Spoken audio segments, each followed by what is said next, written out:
From the start of our marriage, I've had a hard time dealing with my mother-in-law and father-in-law. They've always treated me poorly, and to make things worse, they've constantly criticized me for not being able to have children. What hurt even more was when my husband, who should have been there for me, said, "My sister-in-law is young and beautiful, and unlike you, she had kids right away." I'm honestly jealous of my brother. On top of that, my mother-in-law accused me of being infertile because she claimed I was having an affair and said she had proof from a hidden camera. So I came up with a plan. I called a family gathering, pretending it was to celebrate my nephew's birthday, and suggested we all watch the supposed evidence of my affair that my mother-in-law was talking about. When we watched it, my sister-in-law Scott and my father-in-law muttered, "I knew it," in shock. My name is Emma, and I'm 36 years old. I work in the international business division of a mid-sized trading company. I live with my husband, Scott, who is the same age as me and works at a steel manufacturing company, along with my in-laws. We don't have any children yet. I met my husband at a dating event a friend invited me to. At that time, I was in my 8th year on the job, finally getting the hang of it and starting to enjoy my work, so I wasn't really thinking about marriage. But I couldn't say no to my college friend, who kept insisting, "You have to come."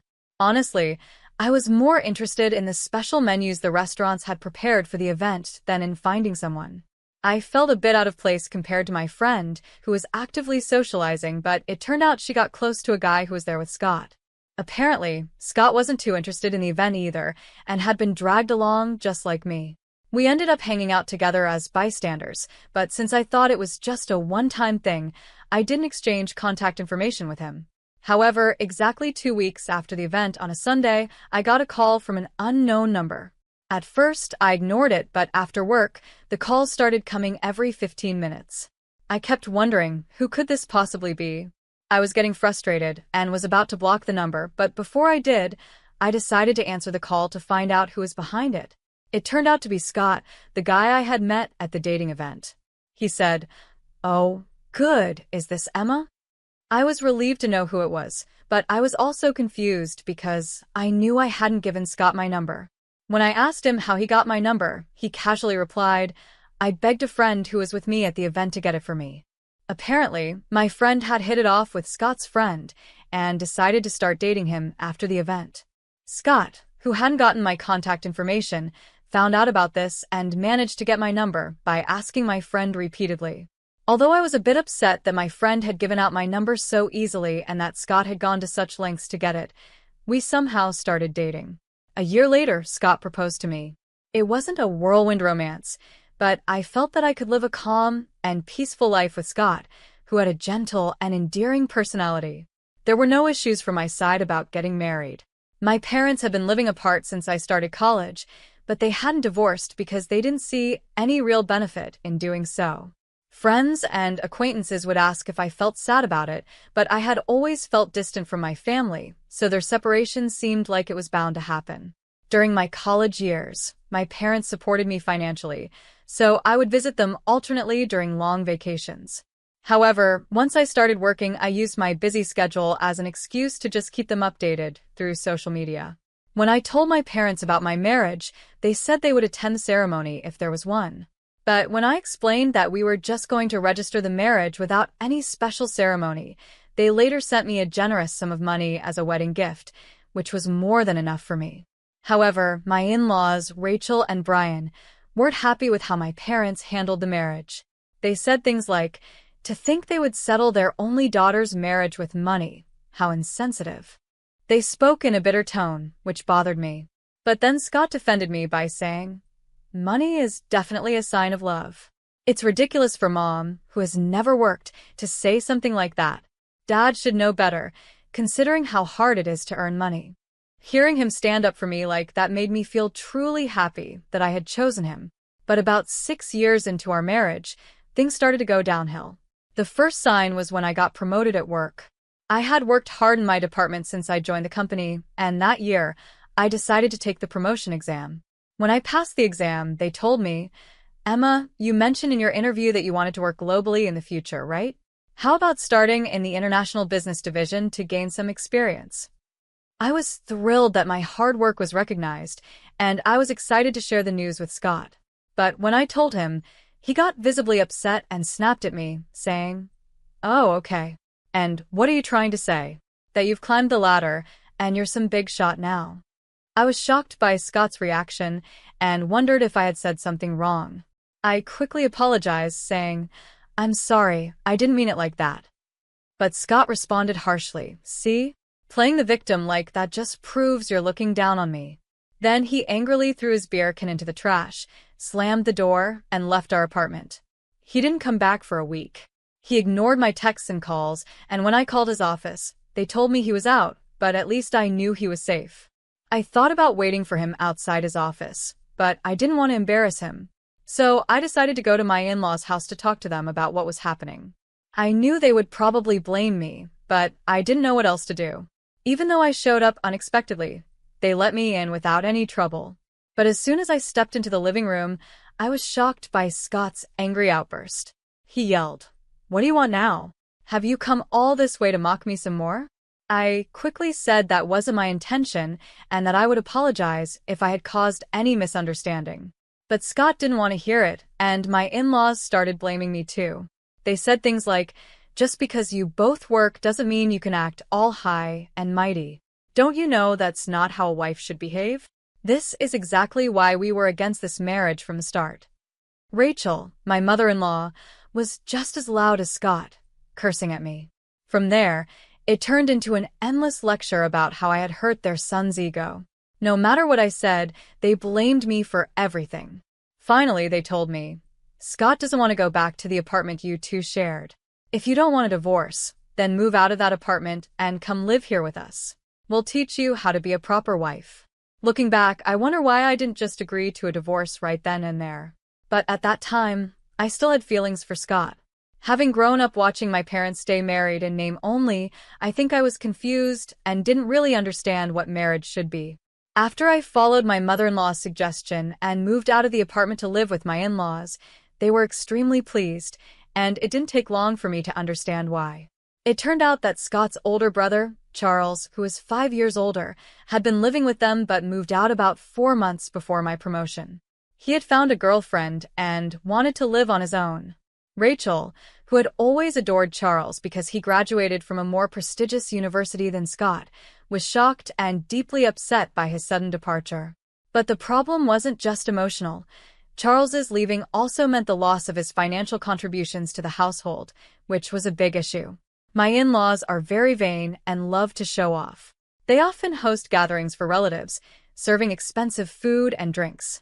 Charles's financial support had been their lifeline since my father-in-law's post-retirement job didn't pay enough to cover their lavish lifestyle. They convinced Scott, who had come home to vent, to move in with them, and that's how we ended up living together. Scott seemed to enjoy the sudden attention after always feeling overshadowed by his accomplished brother. When I realized this, it felt like I was finally seeing things clearly, but more problems were on the way. Soon after, Charles married his girlfriend, Nancy, who turned out to be quite a handful. Nancy was 4 years younger than Charles and 3 years younger than Scott and me. She appeared fragile and delicate, the kind of person who triggers protective instincts in men. This was especially true for both Brian and Scott, who became visibly restless whenever Nancy visited and acted like they were her followers. Rachel, not amused by this, began criticizing me, saying, "Scott is smitten with his brother's wife because you lack charm. If you just had a child, my husband would settle down as a grandfather." She even suggested I quit my job to focus on getting pregnant. However, due to my in-laws' extravagant spending, the household expenses were skyrocketing, and Scott's salary alone couldn't cover them. Even when I showed them a report from a household budgeting software to explain the situation, they dismissed it, saying, "That's just because you're bad at managing money, always full of excuses." Then Nancy became pregnant. Rachel, who had previously disliked Nancy, suddenly became obsessed with her first grandchild, doting on her grandson, Andrew, immensely. She eagerly welcomed Nancy's visits, which she had avoided before, and even started saying things like, "Oh, how wonderful it would be to live under the same roof as such a lovely grandchild." Scott then started making sarcastic remarks to me, saying things like, "Exactly, Nancy is young and beautiful, and unlike you, she gave birth to a child right away." "I'm really jealous of my brother," Brian chimed in. "That's right. Maybe we should just kick out the daughter-in-law who can't have children and let Charles's family move in instead," he said without thinking. By then, even I started to consider that maybe leaving Scott and this house might be the best option since we didn't have children. Then, as if on cue, Nancy became pregnant with her second child. Rachel's obsession with her grandchildren grew stronger, and she started treating me even worse. She came up with a ridiculous theory and said, "The reason you can't have children must be because you're having an affair. You're just worried you won't know if the child is Scott's or your lover's." I was shocked by her words and decided to ignore her. But one evening, I noticed Rachel smirking at me. Confused, I asked what was going on, and she said, "You are indeed having an affair, just as I suspected." When I questioned Brian and Scott about it, Rachel proudly declared, "I've got proof of her affair on a hidden camera. I hired a professional, so it's foolproof," and then burst out laughing with joy. Hearing this, Brian and Scott were momentarily shocked, but then, influenced by Rachel's confidence, they said, "If that's true, then it's grounds for divorce." At that point, I calmly said, "Understood. Then I will take this opportunity at Andrew's birthday celebration next week, which we've already planned, to explain the situation to all the relatives who will be there." The birthday celebration for Andrew, organized by Rachel, who loved to show off, turned out to be a grand event with a banquet hall in a hotel reserved just for us. The invited relatives seemed somewhat tired of Rachel's boasting but still enjoyed the food and drinks. As the party was winding down, I took the microphone to speak. Everyone turned their attention to me, wondering what was happening. I began, "I apologize for interrupting your conversations, but I have a brief announcement to make to all of you gathered here today." The crowd started murmuring in confusion, while my in-laws and Scott, assuming I was about to confess and discuss divorce, smirked just like before. Charles's family, the guests of honor today, were also present. On my signal to the staff, a screen was lowered behind me, the projector was set up, and the lights dimmed. Everyone's attention turned to the screen as the video began to play. The video started with footage of a shady hotel district, and as the entrance of one particular hotel came into focus, Scott, Brian, and Nancy's faces turned pale, just as I expected. However, Rachel, unaware of what was about to happen, looked around curiously, completely oblivious to the growing tension among the two of them. Then, a clear shot captured by the camera made the entire room gasp in surprise, and for good reason. The screen unmistakably showed Nancy and Brian hugging as they left the hotel. The room fell silent as the video continued, showing them sharing lingering, passionate hugs before catching a taxi. The scene shifted to the same hotel entrance, but this time it wasn't Brian who emerged holding hands with Nancy, it was Scott. Scott, Brian, and Nancy were all frozen in place, while some of the relatives murmured, "I knew it." The room erupted into whispers again. At that moment, I paused the video, turned the lights back on, and spoke into the microphone. "My announcement to all of you is exactly what you've just seen. My husband Scott and father-in-law Brian have been having affairs with Nancy, Charles's wife. The evidence was meticulously recorded by the investigation company hired by Rachel." I held up a thick file of documents, which caused more gasps from the crowd. As the noise died down, I revealed that the investigation company had actually been hired by Rachel, not to uncover Brian, Scott, and Nancy's infidelity, but to find proof of my supposed affair, so they could kick me out. Scott must have filled her head with all sorts of nonsense, making her believe such absurd things, I said, causing the relatives to look at Scott and Rachel in disbelief. Rachel had declared victory without even checking the contents when the investigation company reported they had caught evidence on camera. Unfortunately, I have no idea about the affair Rachel accused me of, I continued, projecting a photograph onto the screen. It was a snapshot taken at the maternity hospital when Andrew was born. The photo showed my sister-in-law holding Andrew in the center, with Charles smiling beside her, and Scott and I, who had come to celebrate, in the background. Since Rachel has always disliked me, she probably didn't have a single clear photo of me. So she sent this snapshot to the investigation company, asking them to find evidence of the daughter-in-law's infidelity. As I explained, I briefly glanced at Rachel, who looked shocked, as if I had hit the nail on the head. The investigation company, hired by Rachel, had made a mistake. They thought Nancy, who was holding the child in the photo, was the daughter-in-law they were supposed to be investigating. When they started their work, they unexpectedly captured Brian and Scott repeatedly visiting the hotel with Nancy. Believing Charles to be the husband under investigation, they reported to Rachel that they had caught evidence on camera. Rachel, thinking this was proof of my alleged affair, believed she had finally found what she was looking for. When I was first confronted with the so-called evidence, I was surprised, but then something clicked. I remembered the name of the investigation company from a credit card statement that Rachel had used. Rachel, who often spent too much, had made me get her a family card to use for her purchases, just in case her own credit card limit wasn't enough. Troubled by her making large purchases without consulting me, I had set up the card statement to be viewable in an app, so I could check the charges each month. The next day, I took half a day off work and went to the investigation company to explain the situation. I then commissioned a new investigation myself. Realizing their mistake, the company eagerly accepted the task to make things right, and they quickly provided the results, which led to the evidence I presented today.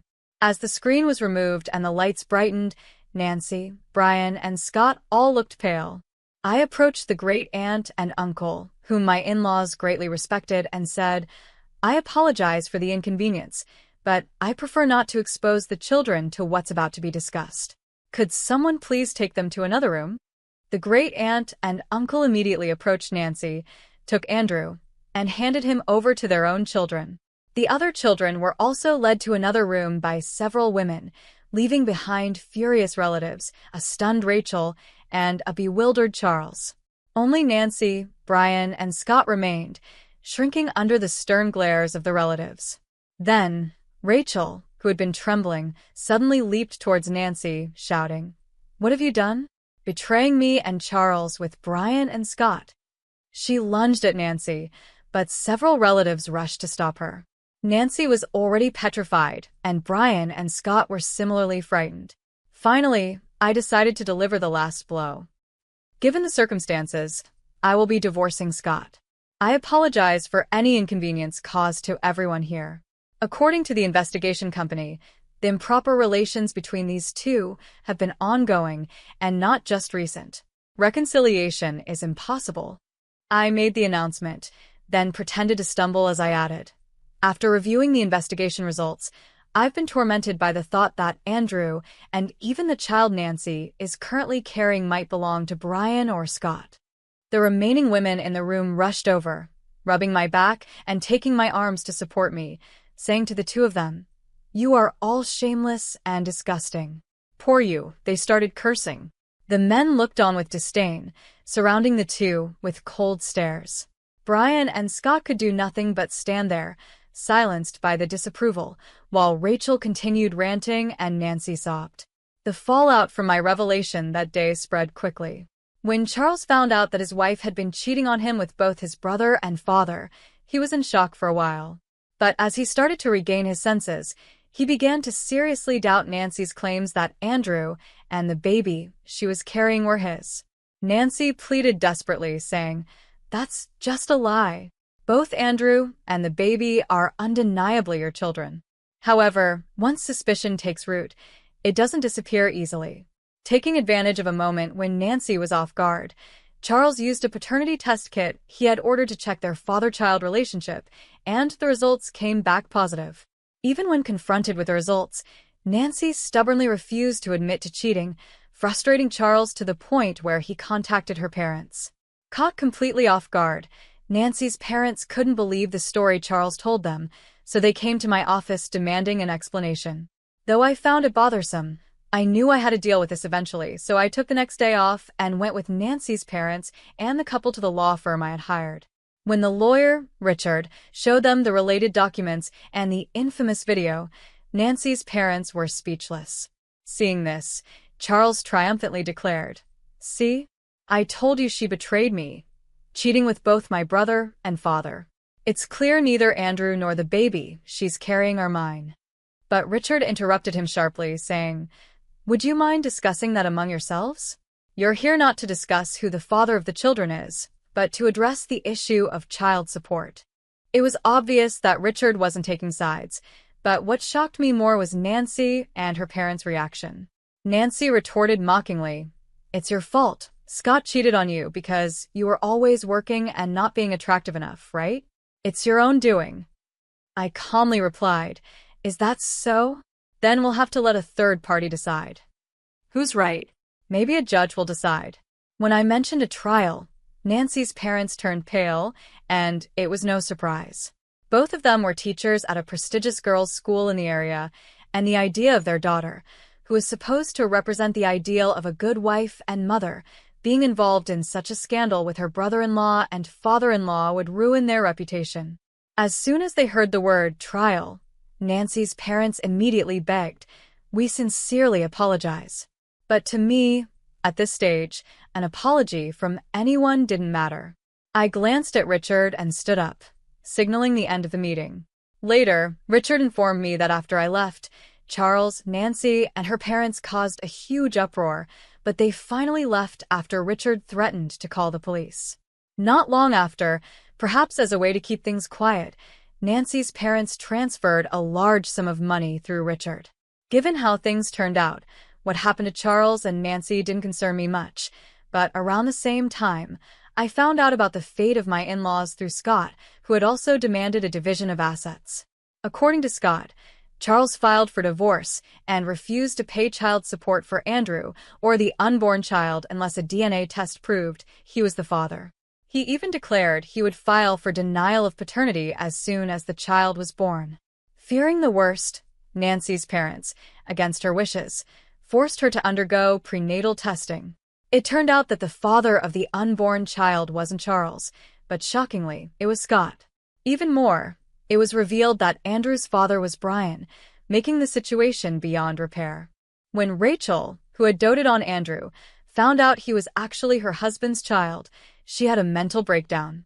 She aged rapidly and is now almost bedridden, with Brian taking care of her around the clock.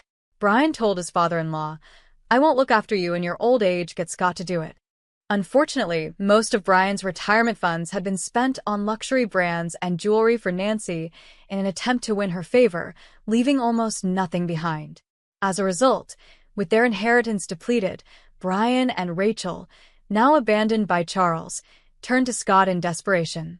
But Scott, already burdened with my asset division claims, was reportedly being pressured by Nancy, who had been divorced by Charles. She was demanding that Scott marry her, insisting, "Now that it's come to this, you're going to take responsibility for both the unborn child and me. I'm sorry for everything that's happened. I apologize, so please give me another chance." "I love you, Emma." Scott begged for forgiveness, but it was clear he wasn't seeking my love, he just wanted my financial support and someone to care for his parents for free. Since I had no lingering feelings for Scott, I instructed Richard to convey my final decision and blocked all contact with him except through one social media platform. Eventually, the divorce was finalized, despite some disputes. The asset division was paid in full in 2 installments. According to Richard, Nancy continued living with my in-laws, pretending to be Scott's wife, even though she wasn't officially registered as part of the family. However, once word spread among visiting relatives, the whole neighborhood began whispering about this shameless family, which drove Nancy to become a recluse. She neither helped with Rachel's care nor took care of Andrew and the newborn, leading the kindergarten to report Andrew's neglected appearance to child services. In the end, Nancy's parents took in the 2 children but disowned her, saying, "You are no longer our daughter, and we are no longer your parents. Never show your face to us again." With nowhere else to turn, Nancy relied entirely on Scott, just like my in-laws. Scott's income alone now had to support 4 adults, including his mother, who needed nursing care. A colleague of Scott's, who works at the same company, mentioned that a relative at an affiliated company exaggerated the story, making Scott the target of rumors as bad as those on gossip websites. Despite the difficult situation, Scott continues to work, unable to quit because of financial needs, enduring the discomfort. For some reason, Charles seemed to regard us as fellow victims, but the fact remains that he looked down on me, along with Nancy and my in-laws, for being a woman unable to bear children. Naturally, I ignored him completely at work, but as rumors spread within our company, he couldn't handle the whispers and volunteered to transfer to a subsidiary in a regional area. After everything was settled on my end, I was approached about a transfer to an overseas branch. Although I had expressed a desire to work abroad during my job interview, the sudden offer caught me off guard. However, my bosses encouraged me, acknowledging the career I had built and the language skills I had continued to learn in my spare time. Feeling fed up with the rumors, much like Charles, albeit for different reasons, I decided to take the opportunity. I decided to take a bold step and accept the overseas assignment. When Scott somehow heard the news, he sent a series of cliché romantic messages, pleading for reconciliation on the only social media account I hadn't blocked him on. But since I plan to cancel my phone service when I leave the country, I chose to ignore them. Despite everything that happened, cutting ties with that in-law family feels like a stroke of luck. With this in mind, I feel ready to face any challenges that may come my way. It might seem a bit opportunistic, but that's honestly how I feel. Maybe I've been too hard on myself all this time. From now on, I plan to stay positive and give my best effort in everything I do. Welcome to the Retaliation Realm channel. We hope you enjoy today's story. Get away from my son, you psycho. I screamed at the top of my lungs, placing myself between Vanessa and Oliver. Her eyes were wide and crazed, hands outstretched as if to snatch him away from me. Oliver clung to my leg, whimpering in fear. "Mommy, I don't want to go with the mean lady," Oliver cried. Vanessa's perfectly made-up face contorted with rage. "He's my nephew. I'll take him whenever I want," she spat, her diamond-encrusted fingers closing into fists. This wasn't the first time my sister-in-law had tried to force her way into my life and make decisions about my child, but her behavior was becoming more unhinged by the day. "You're delusional, Vanessa. Oliver is terrified of you," I said, pulling my son closer and glaring at the woman I once naively considered family. Vanessa opened her mouth to retort, but the sound of a car door slamming outside cut her off. "Candace, what's going on?" My brother Ethan's voice preceded him through the front door. "Oh, Ethan, thank God you're here." Vanessa instantly transformed into the picture of a devoted wife. "Your insane sister is keeping my nephew from me again." I wanted to scream at the blatant lie, but Ethan turned his stern gaze on me before I could speak. "Really, Mia? Vanessa has every right to see Oliver. She barged in here ranting like a lunatic," he said, unwilling to back down. "Ask Oliver what she did do," Vanessa scoffed loudly. "Please, we both know that boy will just repeat whatever lies his trashy mother tells him." The venom in her voice shook me. It shouldn't have surprised me, yet the insult still felt like a slap across the face. Vanessa had been looking down on me and my lower-class existence for years. Ethan sighed heavily. "We're not doing this again, you two.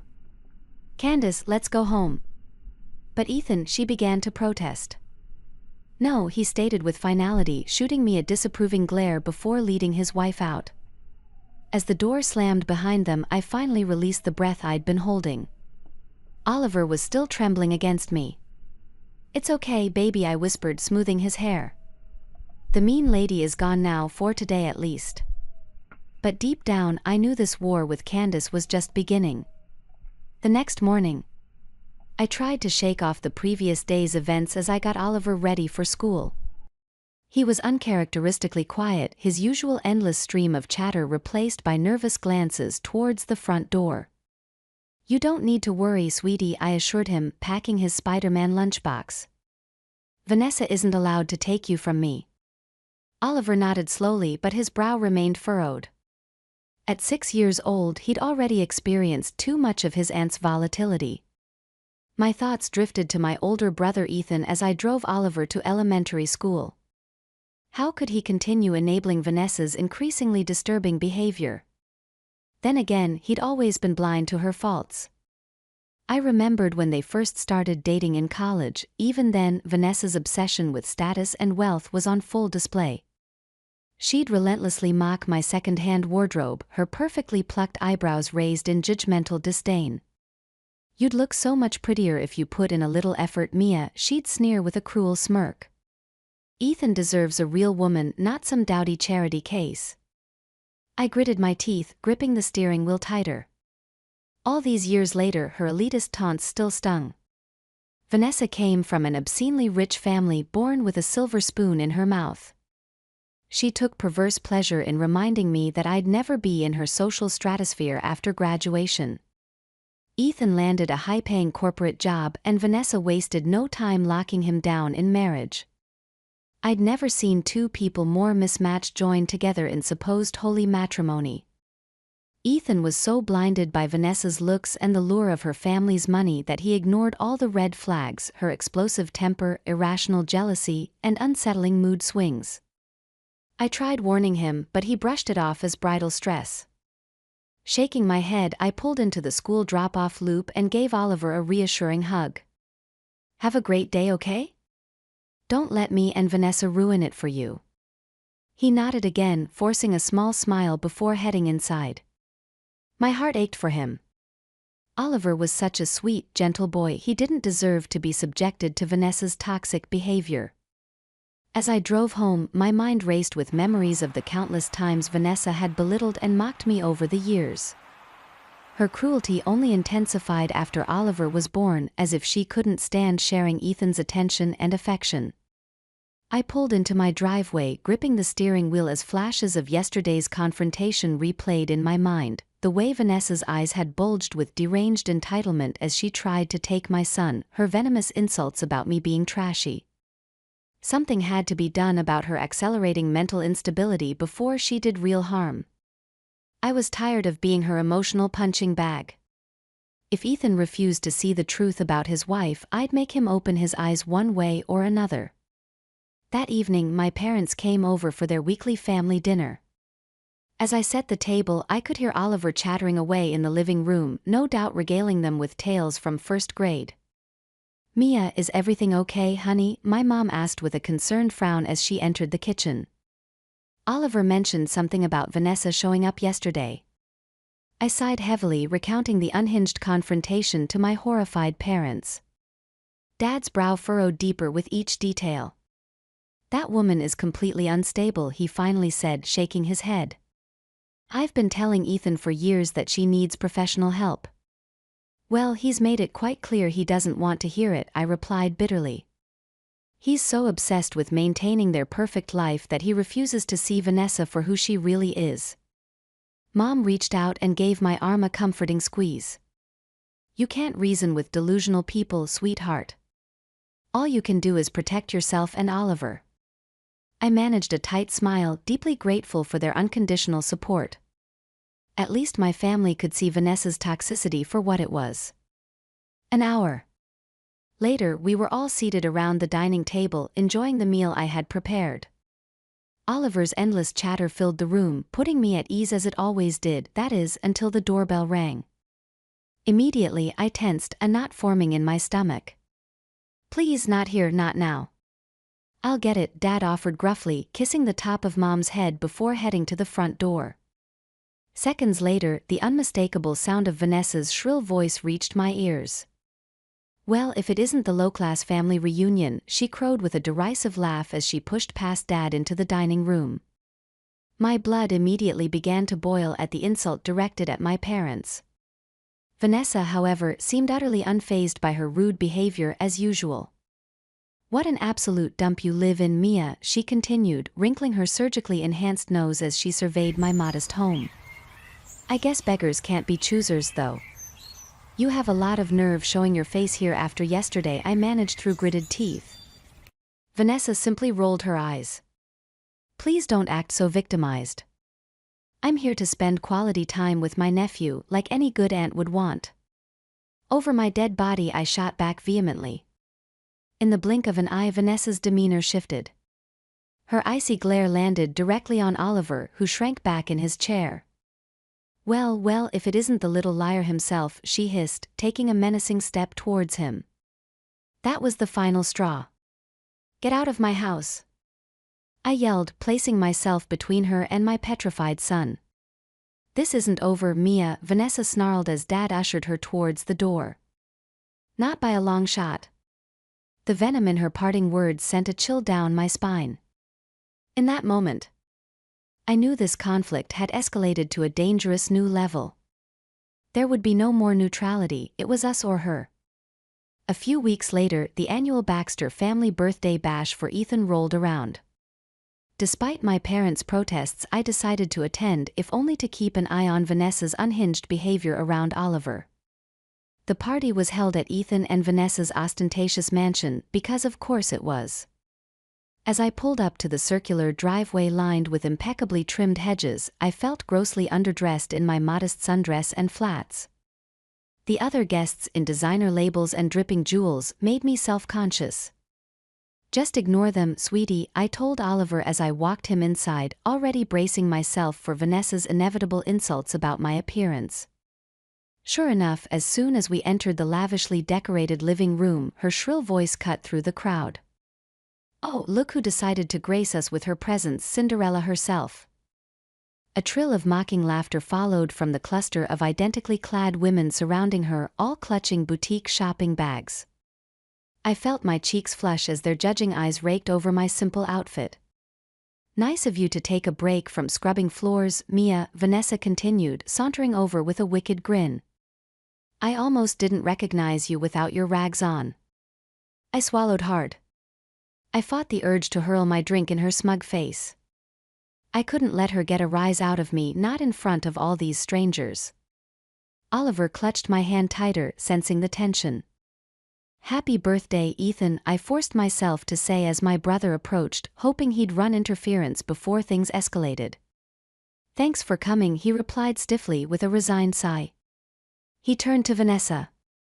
"Do you have to start with her already? It's supposed to be my day." "Oh, I'm just having a bit of harmless fun," Vanessa responded with a dismissive hair toss. "Mia knows I'm joking, don't you, sis?" The venom in her syrupy tone made my skin crawl. I opened my mouth to protest, but Ethan cut me off. "You know how Vanessa gets. Just ignore her," he said, pulling me into an awkward side hug, his eyes pleading for me not to make a scene. Grinding my molars, I managed a terse nod. I'd been putting up with Vanessa's jokes for over a decade. What was one more night of torture for Ethan's sake? As the party stretched on, Vanessa's digs grew increasingly pointed and audible. She'd pause meaningfully whenever I walked past her cronies, stifling snickers behind monogrammed clutches. Finally, it was time for Ethan to open gifts. Vanessa, of course, had to make a grand spectacle of her lavish present. "Here you are, birthday boy," she trilled, placing a small box wrapped in shimmering paper into his hands. "I can't wait to see your face." Ethan obliged, tearing off the wrapping to reveal a sleek designer watch likely worth more than my entire yearly salary. "It's beautiful, babe," he murmured, pulling Vanessa in for a kiss as their sycophantic audience cheered. I felt a pang in my chest as I watched them, wondering if I'd ever find someone who could love me like that. My gaze drifted down to the modest little gift bag in my hands, filled with a few inexpensive golf accessories I knew Ethan would appreciate. "Well, Mia," Vanessa's shrill voice shattered my thoughts, "don't you have something for the birthday boy too?" All eyes turned towards me, feeling my cheeks burn. I hesitantly stepped forward and handed Ethan the gift bag, mumbling a quiet happy birthday. "Wow, how generous," Vanessa snarked loudly as he pulled out the mundane golf balls and tees. "I'm sure he'll just cherish that dollar store junk forever." The room's judgmental silence was deafening. Tears of humiliation stung my eyes as I avoided Ethan's pitying gaze. Clutching Oliver's hand, I turned and fled from the room, Vanessa's jeering laughter echoing in my ears. As I reached the front door, one thought crystallized in my mind with cold, hard clarity: this had gone on for far too long. It was time to make that wretched woman pay. The humiliation from Ethan's birthday party hung over me like a dark cloud for days afterward. I couldn't shake the memory of Vanessa's mocking laughter, the disdainful glances from her vapid socialite friends. I knew I should have been used to her cruelty by now, but having my modest gift so publicly ridiculed in front of my own brother stung more than I cared to admit. One morning as I dropped Oliver off at school, I found myself gripping the steering wheel until my knuckles turned white. That smug, heartless woman had gone too far this time. Something had to be done. My thoughts were interrupted by the sound of the passenger door opening. I turned to see my mom climbing into the car, a look of grim determination on her face. "Good, you're still here," she said without preamble. "We need to talk about Vanessa." I felt myself tense instinctively at the mention of her name. "What about her, Mia?" "This has gone on for far too long," Mom stated, her tone brooking no argument. "The way she treated you at Ethan's party was the final straw for me." Swallowing hard, I slowly nodded in agreement. "I know. Believe me, I know. That woman is unhinged," Mom continued, her voice lowering to a fierce whisper. "Her behavior isn't normal, sweetie. It's becoming dangerous." My chest tightened as disturbing images of Vanessa's crazed eyes flashed through my mind from our last confrontation. "You're right. I'm just so afraid of what she's capable of, especially around Oliver." Mom reached over and gave my hand a reassuring squeeze. "Which is why we can't just sit back and let her keep terrorizing this family. It's time we take a stand." Her determined words ignited something inside me, a spark of righteous indignation I hadn't felt in years. She was absolutely right. I'd been a passive victim of Vanessa's abuse for far too long, all in the name of keeping the peace with Ethan. But after her deplorable display at the party, something inside me had shifted. The gloves were finally coming off. "You're right, Mom," I said, feeling a surge of courage course through me. "I'm done being Vanessa's personal punching bag. It's time to fight back." A small smile played across Mom's lips, and I could have sworn I detected a hint of pride in her eyes. "That's my girl. So what's the plan?" As I began mapping out my first steps towards revenge, I felt a weight lifting off my shoulders. No more cowering in fear, no more turning the other cheek. This was war, and I didn't intend to lose. "Well, for starters, we need to open Ethan's eyes to who Candace really is," I declared, my voice steadier than it had been in years. "He's been blindly defending her for too long." Mom arched an eyebrow. "You know your brother better than anyone. What will it take for him to finally see the truth?" A muscle twitched in my jaw as I considered her question. I knew exposing Vanessa's mental instability to Ethan would be an uphill battle, but this time I was ready to fight with everything I had. "Don't worry," I stated with finality. "I have a few ideas to make him wake up and smell the venom. Candace wants a war? Well, she's about to get one." The sound of shattering glass jolted me awake with a start. My heart pounded as I sat upright in bed, straining to hear any other noise over the thundering of blood in my ears. Then a piercing scream shattered the eerie silence. "Oliver!" I gasped, cold dread seizing my body as I recognized my son's terrified cry. Throwing off the covers, I raced down the hallway towards his bedroom, half blinded by panic. As I threw open the door, a chilling sight stopped me dead in my tracks. Oliver cowered in the corner, his little body trembling uncontrollably as shards of broken glass and splintered wood littered the floor around him. The window had been completely shattered, tiny razor-sharp shards glittering in the moonlight like deadly confetti. "Mommy," he whimpered between ragged sobs, eyes wide with fear. In that moment, I didn't think I'd ever seen him look so small and vulnerable. "It's okay, baby. I'm here," I managed to force out, my voice shaking as I scooped him up protectively in my arms. He clung to me like a lifeline, his tears soaking through my nightshirt. Rocking him gently, I scanned the wreckage of his room with mounting horror. This wasn't some random act of vandalism, it was a targeted attack. But by who?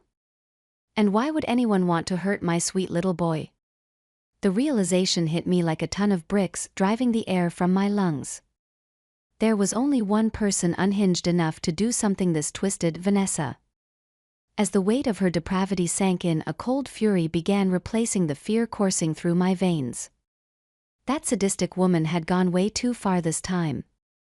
Putting her jealous hands on me was one thing, but threatening the life of my child? That was unforgivable. Unthinkable. Inexcusable. "It's going to be okay," I whispered fiercely into Oliver's hair, hugging him even tighter. I would get to the bottom of this and make damn sure Vanessa paid for whatever she'd done, even if it was the last thing I ever did.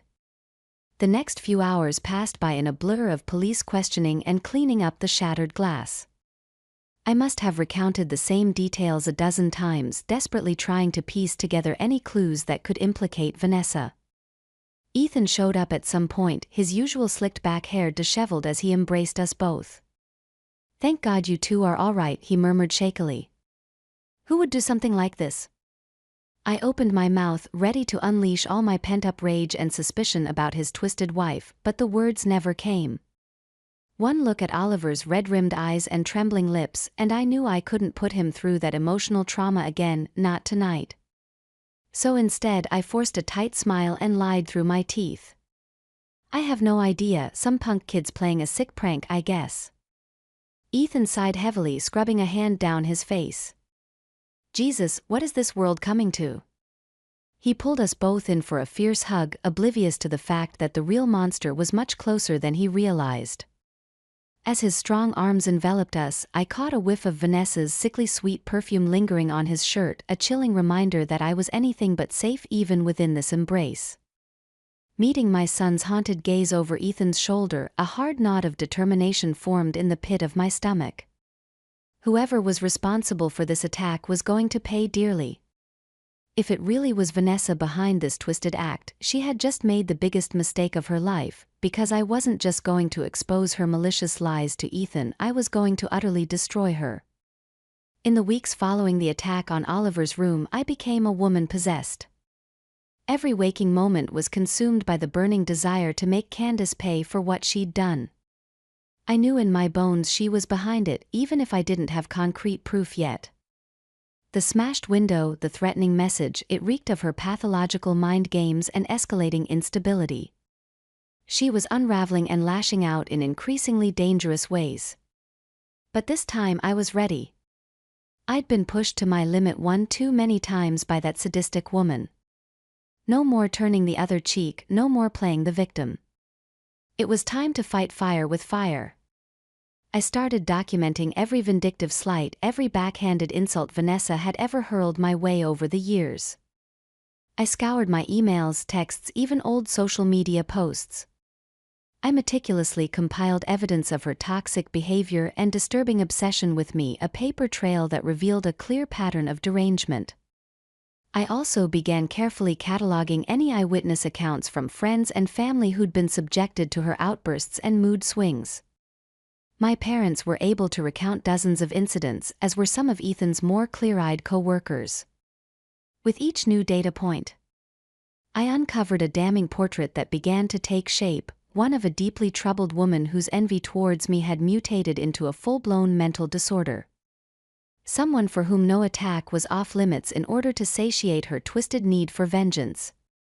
Someone who, if left unchecked, could easily snap again and place Oliver's life in danger. That thought alone was enough to fuel my crusade, no matter how underhanded or invasive my tactics became. I started documenting Vanessa's daily routines, combing her social media for any clues about her deteriorating state of mind. I even went as far as staking out her weekly Pilates class, determined to catch her in the act of an unhinged outburst. I knew Ethan would never believe any of it without proof, hard evidence that he couldn't simply dismiss or rationalize away. His loyalty to his wife was that strong, that blind. But I was going to shatter that delusion once and for all, no matter how much it devastated him. Because in the end, exposing Vanessa's true nature was the only way I could ensure Oliver's safety. She had taken her twisted games too far, and I was the only one willing to stop her reign of terror. As I pored over the incriminating materials late one night, I felt a grim sense of satisfaction. I had her. I finally truly had her. The paper trail didn't lie, it showed a clear, undeniable pattern of mental illness that even Ethan couldn't ignore. Leaning back in my chair, I couldn't resist the hard smile that crept across my face. Vanessa had been drunk on her wealth and privilege for far too long, blind to consequences. She had alienated and attacked everyone around her in her downward spiral, leaving behind a wake of destruction. Well, now it was time to reap what she had sown. The old saying about karma was true, and Vanessa was about to feel its full wrath. I just hoped Ethan could find it in himself to forgive me when this was all over. Taking down his deranged wife would devastate him, but it was a necessary evil to protect my son, my family. No matter how much collateral damage it caused, I knew one thing for certain: Vanessa's world was about to come crashing down around her, and I was going to be the one swinging the wrecking ball. It was the night of Vanessa's weekly book club meeting at her mansion, the perfect opportunity to catch her alone and finally unleash the bombshell I had been meticulously assembling for weeks. As I pulled up to the imposing iron gates, my heart was pounding with a mixture of anxiety and anticipation. This was it, the moment I'd been waiting for. I could shatter her delusional world once and for all. Clutching the bulging manila envelope filled with documented proof of her mental illness, I took a steadying breath before ringing the call box. Seconds later, Vanessa's saccharine voice crackled through the speaker. "Yes, who is it?" "It's me," I replied flatly. "We need to talk." There was a pregnant pause before the gate swung open with a metallic groan. I could practically hear the sneer in her tone as she responded, Well, to what do I owe this pleasure?" Gripping the envelope tightly, I steeled myself and strode up the long winding driveway towards the looming house. Vanessa was already waiting in the doorway, arms crossed and chin raised in a silent challenge. As I approached, she said coldly, "You've got a lot of nerve showing your face here, Mia, after that despicable stunt you pulled with Ethan last week." "Can it, Candace?" I cut her off, taking a small vindictive pleasure in her look of shock. "We both know why I'm really here." Her icy glare narrowed suspiciously. "And what's that supposed to mean?" Wordlessly, I thrust the overstuffed envelope into her hands, my jaw clenched tightly. "See for yourself." Keeping one wary eye trained on me, Vanessa flipped open the envelope and began rifling through the stack of documents and photos inside. I watched in tense silence as her perfectly arched eyebrows slowly knit together, lips pursing tighter and tighter with each damning page.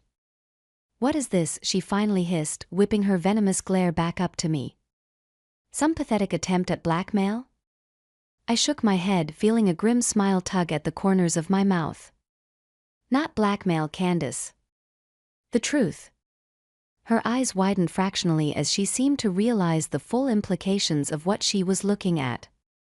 I could see the panic starting to set in as the evidence mounted, a clear, undeniable pattern of unhinged behavior, obsessive jealousy, and severe mental issues. "You deranged little." She spat, cheeks flushing crimson with rage as she hurled the papers at my feet. "You think this proves anything? Ethan would never believe your insane lies."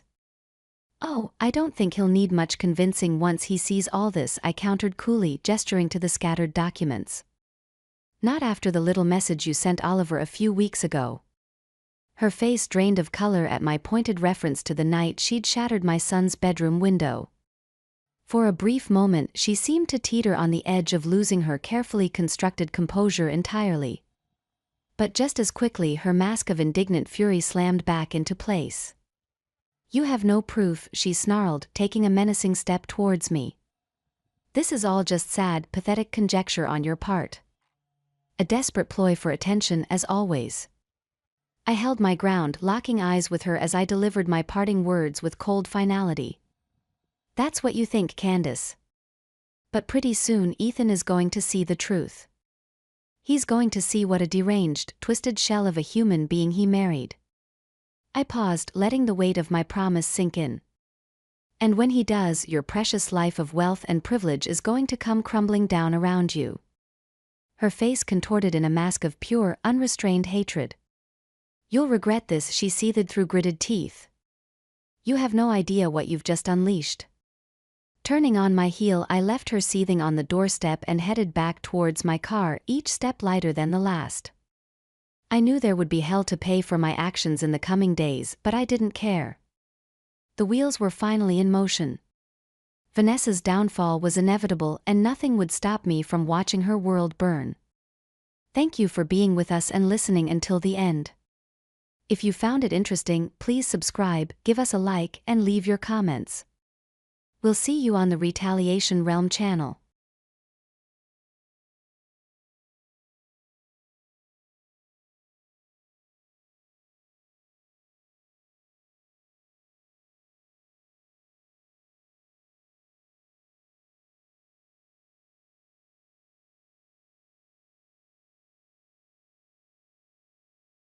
I never intended to go through my husband's things, but when a scented envelope slipped out of his jacket pocket while I was doing laundry, something in my gut told me it wasn't just another business card. My name is Susan, and until that moment, I believed I had the perfect marriage. Michael and I had been together for 6 years, building what I thought was a solid foundation of trust and mutual respect. But there I was, standing in the laundry room, holding a pale pink envelope that smelled of jasmine, and something I couldn't name, but felt like regret. "Susan, have you seen my gray jacket?" Michael called from upstairs. "I need it for tomorrow's meeting." My hands trembled as I quickly shoved the envelope into my pocket. "Just putting it in the wash now," I replied, surprised at how steady my voice sounded. Later that night, after Michael had fallen asleep, I found myself sitting in our bathroom. I was perched on the edge of the tub, holding the letter in my hands. The handwriting on the envelope was beautiful and feminine, completely different from the scrawled notes his business associates usually sent. It began, "Dear M, I know it's been years, but I can't stop thinking about what you said at the charity gala last month about regretting your choices. About us." My stomach twisted. The charity gala? Last month? The same one where Michael had claimed he spent the entire evening networking with potential investors? My eyes moved back to the letter as each word sank deeper, like needles under my skin. "Your mother always said we were perfect together." Maybe she was right. Maybe it's not too late. A soft knock on the bathroom door startled me so badly I nearly dropped the letter. "Susan? You okay in there?" Michael's voice was groggy, thick with sleep. I hastily folded the letter and stuffed it into my robe pocket. "Just feeling a little queasy," I lied. "Must have been the takeout." "Do you need anything?" he asked, sounding genuinely concerned. That made it all worse. How could he sound so caring while keeping such a secret? "No, I'm fine. Go back to sleep." I waited until his footsteps retreated and the bed creaked as he lay down again. Then I caught a glimpse of myself in the mirror. The woman staring back at me didn't look like the Susan I knew. She looked harder, more suspicious. In that moment, I realized something terrible. My marriage wasn't what needed fixing. It was already broken. What I needed was a plan.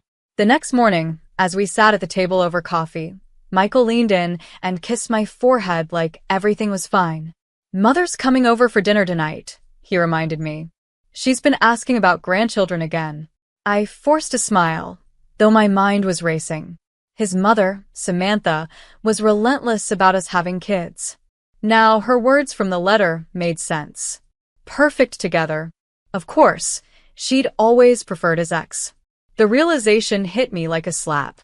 "Actually," I said, stirring my coffee slowly, "I'm not feeling well enough for company. Maybe we should reschedule." Michael's face darkened just a little. "Mother's already on her way. She's been planning this dinner all week." "Of course she has," I muttered. "What's that supposed to mean?" he snapped. I met his gaze across the kitchen island. "Nothing. I just think it's interesting how your mother always gets what she wants." He set his coffee cup down harder than necessary. "Susan, what's going on with you?" "You tell me, I replied, emphasizing the nickname from the letter. "Anything you want to share about last month's gala?" His face went pale. He opened his mouth to respond, but before he could, my phone buzzed. A text from my sister, Olivia, popped up. "Emergency at work. Need you ASAP." Grateful for the escape, I grabbed my purse. "I have to go. Tell your mother I'm sorry about dinner." As I walked to my car, I felt his eyes on me from the window. 6 years of marriage, and one letter had me questioning everything. But the worst part? I knew this was just the beginning. When I arrived at Olivia's coffee shop, The quiet, familiar atmosphere gave me a moment to breathe. A few regulars sat at their usual spots, sipping coffee and chatting. Olivia slid a steaming mug across the counter toward me. "You look awful," she said, her voice low and concerned. Wordlessly, I pulled the now wrinkled letter from my purse and handed it to her. She read it in silence, her expression growing darker with each line. When she finished, she slammed it down on the counter. "That lying piece of—" "It gets worse," I interrupted. "Remember the charity gala last month? The one where Michael said he was networking all night?" Olivia's eyes widened. "The one where Samantha kept parading that skinny blonde around?" "Exactly," I said, gripping the mug tightly to keep my hands from shaking. "It's probably her. And apparently, Samantha still thinks they're perfect for each other." Before Olivia could respond, the bell above the door jingled, and in walked Samantha Ashford, sweeping in like she owned the place. Her designer handbag swung from her arm, and she looked as put together as ever. Olivia muttered something under her breath and quickly disappeared into the back room. Samantha's sharp eyes landed on me. "Susan, darling," she said in that sugary sweet tone she always used. "I thought you were unwell." "I just needed some fresh air," I said, sitting up straighter and gripping my coffee cup. Samantha slid onto the stool next to me, uninvited, and folded her hands neatly. "Well, since we're both here, we might as well discuss the elephant in the room." I froze, the words escaping my lips before I could stop them. "The charity gala?" For a split second, her expression changed, surprise, maybe even concern, but it vanished just as quickly. "I meant children, dear. Michael isn't getting any younger, and the Ashford name needs to be carried on." My grip on the cup tightened as I fought the urge to lash out. "Maybe you should talk to the blonde from the gala about that." Samantha's perfect mask cracked slightly, but she recovered quickly. Emma was always more amenable to family obligations. Samantha glanced at her perfectly manicured nails, her voice smooth and deliberate. "Such a shame things didn't work out between them. But then, timing is everything, isn't it?" Her words hit me like a slap in the face. Before I could respond, my phone buzzed. It was a text from Michael. "Where are you? We need to talk." Samantha gave me a smile that didn't reach her eyes. "Trouble in paradise." "Nothing I can't handle," I replied, grabbing my things and standing up. "Give my apologies to Michael for dinner. I'm sure Emma would be thrilled to take my place." I didn't wait for her response. As I reached the door, Olivia stepped out from the back room. "Susan, wait," but I was already outside, gulping in the cool air. My phone buzzed again. This time, Michael's message read, "Please come home. I can explain everything." I couldn't face him. Not yet. I drove aimlessly for what felt like hours, eventually finding myself at the park where Michael had proposed. The memory felt hollow now, tainted like everything else. I sat on the bench where we'd once laughed and dreamed together, but it didn't feel the same. As I sat there, another text came through, this time from an unfamiliar number. "Hi Susan, it's Emma. We should talk." My fingers hovered over the screen. Part of me wanted to ignore it, to pretend none of this was happening. But a stronger part, the one that had been piecing things together all along, knew I couldn't avoid it forever. "Starbucks on 5th. 30 minutes, I replied. When I arrived at the coffee shop, Emma was already there. She looked just as polished as she had at the gala. Perfect hair, perfect clothes, exactly the kind of daughter-in-law Samantha would want. But up close, I noticed the cracks in her demeanor, tiny signs that she wasn't as composed as she appeared. "I'm sorry about the letter," she said as I slid into the seat across from her. "I never meant for you to find it." "But you meant to write it," I said, my tone sharper than I intended. She fidgeted with her coffee cup, avoiding my eyes. "Samantha said, she said things weren't working out between you and Michael. That he was miserable." "Of course she did," I said with a bitter laugh. "And you believed her?" "I believed what I wanted to believe," Emma admitted, finally meeting my gaze. "But after the gala, after seeing you two together, I realized Samantha wasn't telling the whole truth." "She never does," I said, standing up. For the first time in days, I felt a strange sense of clarity. "Thank you for being honest." That's more than I can say for my husband. I left before she could respond, my thoughts racing. Timing. Samantha had been right about one thing. It really was everything. And now it was time for me to take control. When I finally got home that evening, the house was dark except for the light coming from Michael's study. Through the window, I saw him hunched over his desk, his phone pressed to his ear. I unlocked the door quietly, but he must have heard me because his conversation stopped abruptly. "I have to go," he said in a low voice. "No, not now. I'll call you later." I stood in the doorway of his study, watching as he scrambled to close browser tabs on his computer. "Don't stop on my account," I said, my voice icy. "I'm sure Emma's waiting for your call." His face went through a whirlwind of emotions, shock, guilt, anger, before settling on something close to resignation.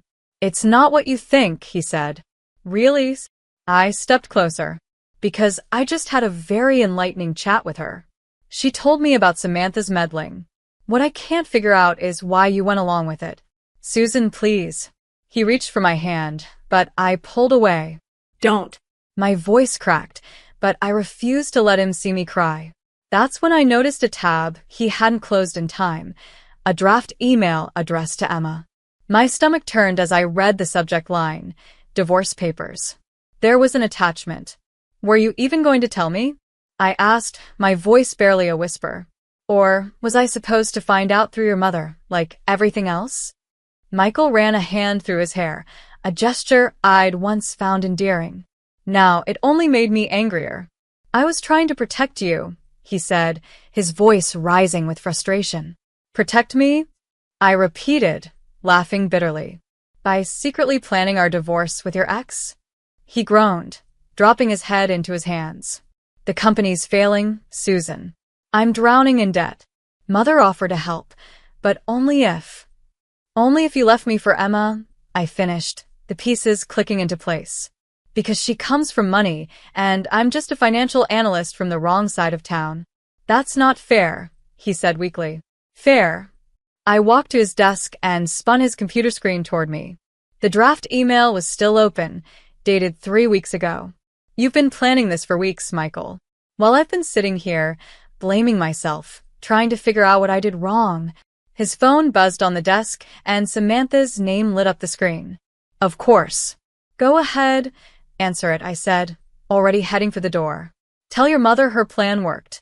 The common girl is finally out of the picture." "Susan, wait." He grabbed my arm, desperation in his eyes. "Where are you going?" I yanked my arm away. "To pack." "And then I'm calling my lawyer. I'm sure he'll be very interested in these emails, especially the parts about hiding assets before filing for divorce." The color drained from his face. "You wouldn't." I forced a smile, though it felt more like baring my teeth. "The funny thing about being a financial analyst, Michael, is that I notice when money starts moving in strange ways.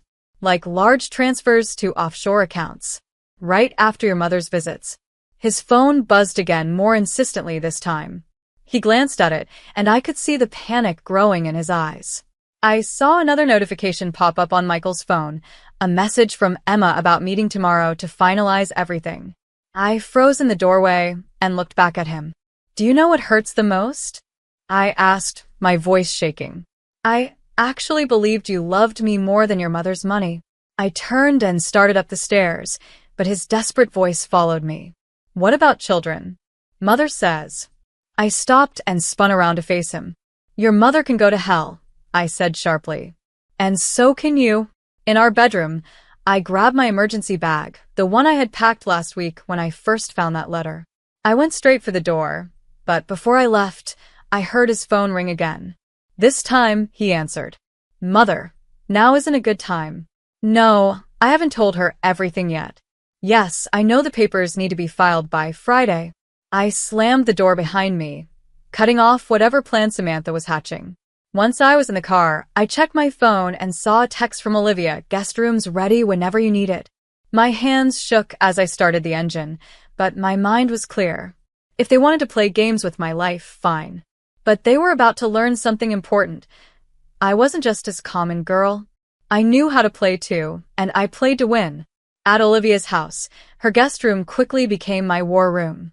The bed was covered with financial statements, bank records, and emails I'd quietly forwarded from Michael's computer before leaving. 3 days passed, and my phone turned into a battlefield of missed calls and manipulative texts from both Michael and Samantha. "You need to see this," Olivia said, bursting into the room one afternoon with her laptop in hand. She turned the screen toward me, and my heart sank when I saw the headline on a local business news site. Ashford Industries announces merger with Sterling Corporation. Sterling Corporation. Emma's family business. That son of a... I started, but my phone buzzed again. This time it was a call from an unknown number. "Hello." A woman's voice responded, soft but serious. "Susan? This is Felicity. I used to work in accounting at Ashford Industries." I put the call on speaker. "Go on. I've been trying to reach you since I heard about the divorce plans," she said, her voice dropping lower. "There are things you need to know about the company's finances, things that aren't in the official records." "I'm listening." "Not over the phone," she said quickly. "Can we meet?" An hour later, I sat across from Felicity in a quiet corner of a diner outside of town. She slid a small USB drive across the table toward me. "I kept copies of everything," she explained, glancing nervously at the door. "The real books, the offshore accounts, backdated contracts. Samantha has been cooking the books for years. This merger, it's not just about pushing you out. They're trying to cover something bigger." I stared at her, the pieces slowly falling into place. "Why are you helping me?" "Because they did the same thing to me," she said bitterly. "I was engaged to Michael's brother before he died. Samantha decided I wasn't good enough, just like she's decided about you. She made sure I lost my job when I started asking too many questions about the accounts." My phone buzzed again, another message from Michael. "Please come home. We can work this out." "I miss you." "Don't fall for it," Felicity warned. "The merger announcement goes public tomorrow. Once it does." The door of the diner chimed, and I froze. Samantha walked in, her usual air of superiority filling the room.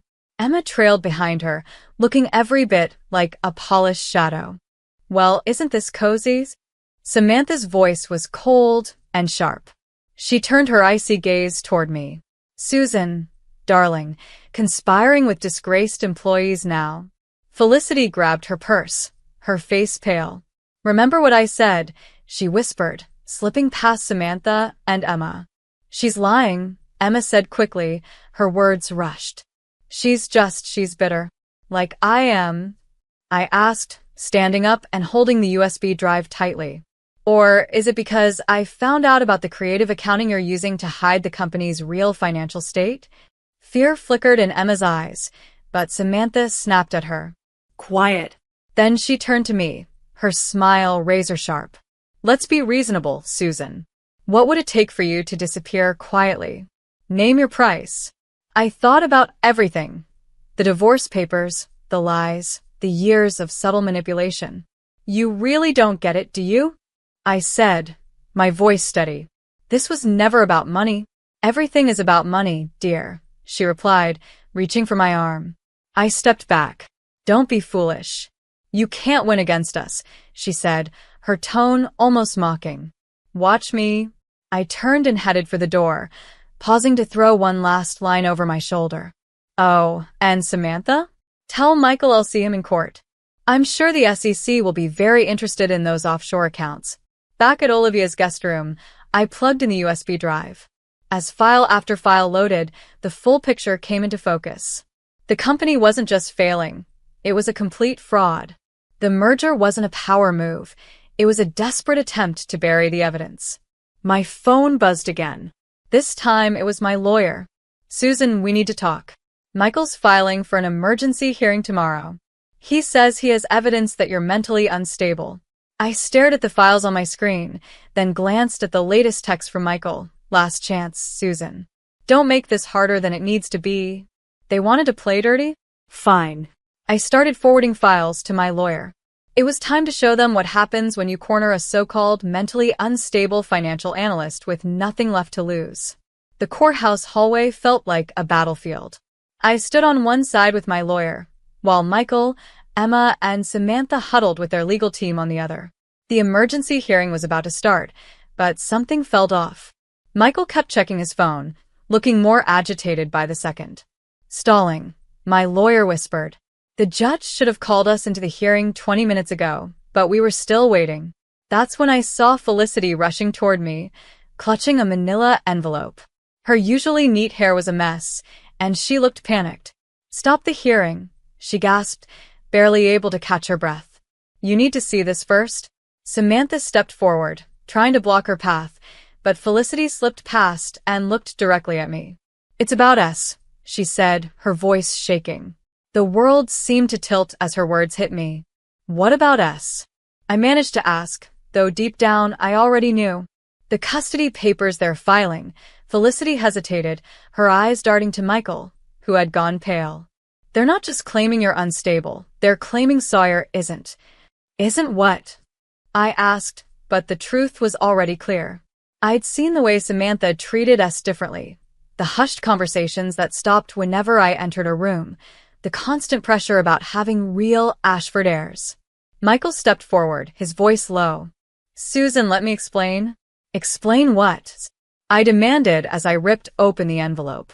Inside were DNA test results, dated 3 years ago. My hands trembled as I stared at them. You knew?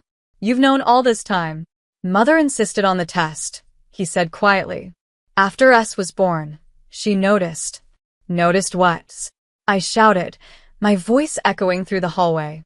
That my child wasn't good enough for the Ashford bloodline? I was trying to protect you both, Michael stammered, but Samantha interrupted, her tone icy. If this got out? If what got out? I snapped, stepping closer to her.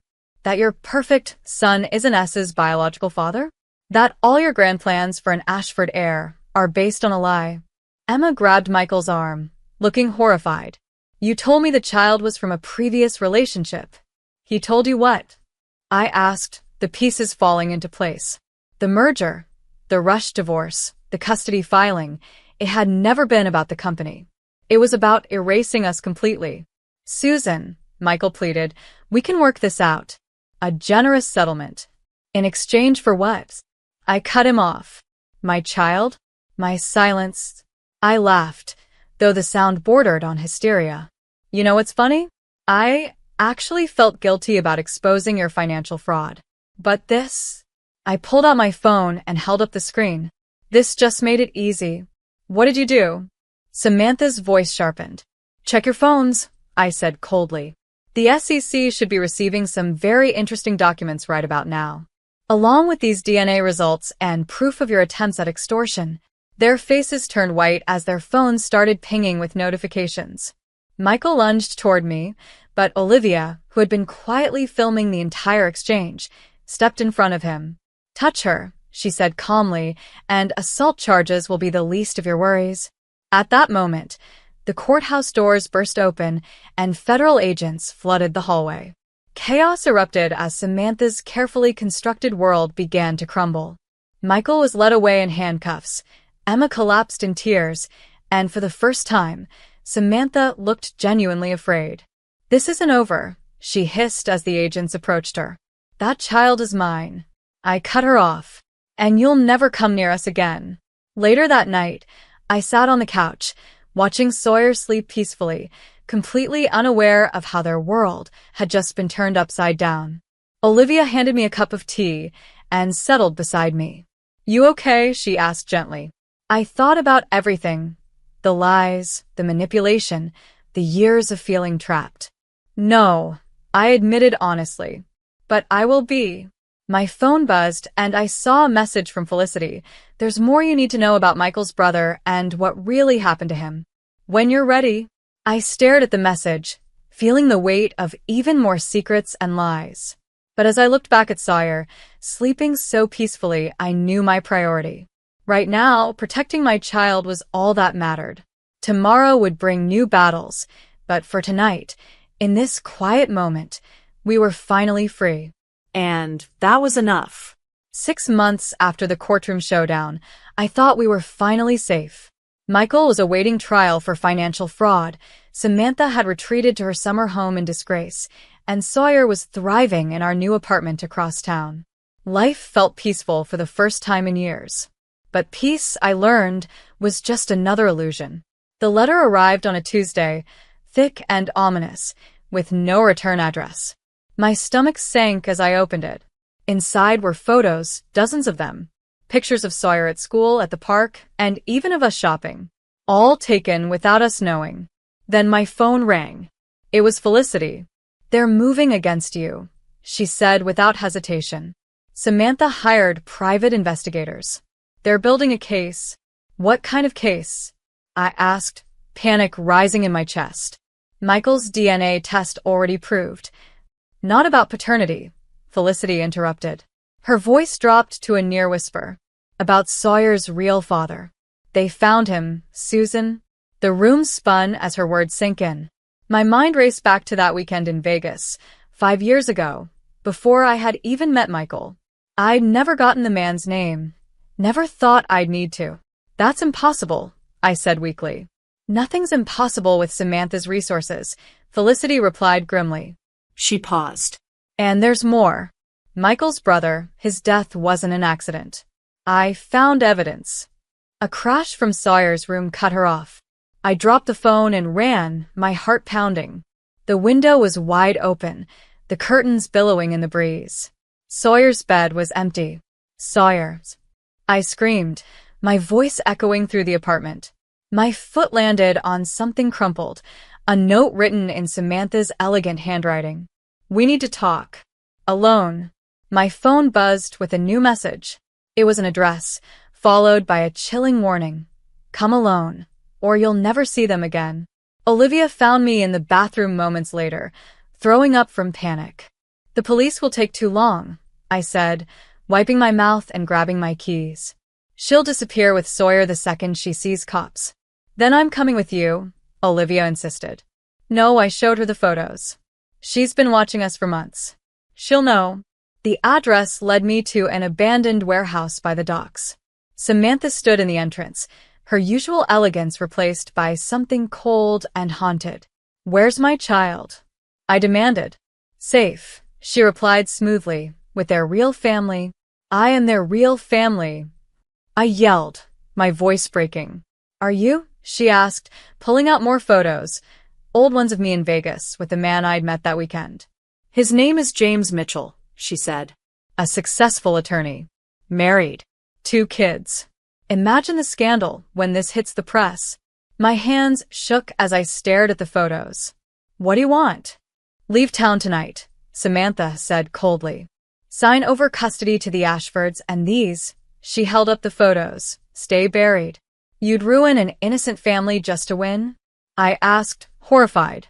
"To protect my family," she said with a cold smile. "I've done worse." A child's cry echoed from inside the warehouse. "Sawyer." I started toward the sound, but Samantha stepped in my way. "Choose carefully, Susan," she warned. "Your child can have everything, the Ashford name, wealth, status, or they can have nothing, watching their mother's reputation burn." My phone buzzed in my pocket, a message from Felicity. "Whatever she's offering, don't take it. I found proof about Henry's death. She'll never let you go." "Henry." Michael's brother. The one who had died mysteriously after questioning the company's finances. The one who had been engaged to Felicity. "Tick-tock," Samantha said, her voice dripping with impatience. "What's it going to be?" Another cry echoed from deeper in the warehouse. My child was scared, alone, and needed me. But if I gave in now, Samantha would always have this power over us. There would be no escape. She held out custody papers, already drawn up, waiting for my signature. I thought about that weekend in Vegas, about the secrets I'd buried, about the shame Samantha wanted to use against me. I thought about Henry, who had likely stood in my exact position, facing impossible choices. "No," I said quietly. Samantha's brows lifted. "Excuse me?" I met her gaze, feeling my anger harden into resolve. I said no. "You want a war, Samantha? Let's have one. But remember, you taught me how to play dirty." Her face twisted in rage as I pulled out my phone and showed her the recording app, running and ready. "Sometimes," I said, my voice steady. The best revenge isn't about winning. It's about making sure everyone loses. I pressed send. The chaos erupted instantly. Samantha's confession about Henry, combined with Felicity's evidence, was now in the hands of every major news outlet and law enforcement agency in the state. Samantha's composure cracked like fine china. "What have you done?" she shouted, her voice breaking. "Exactly what you taught me," I said, stepping closer to her. "Never start a war you can't win." A door slammed somewhere inside the warehouse. Footsteps echoed, and then Michael emerged from the shadows, holding Sawyer's hand. My child's eyes lit up when they saw me, but Michael's grip tightened. "Let them go," I demanded, my voice steadier than my shaking hands. "Or what?" Michael's laugh was hollow. "You'll destroy what's left of us?" "Too late," I said, gesturing at the chaos around us. The warehouse, the photos, the mess their greed and lies had created. "There is no us, Michael. There never was.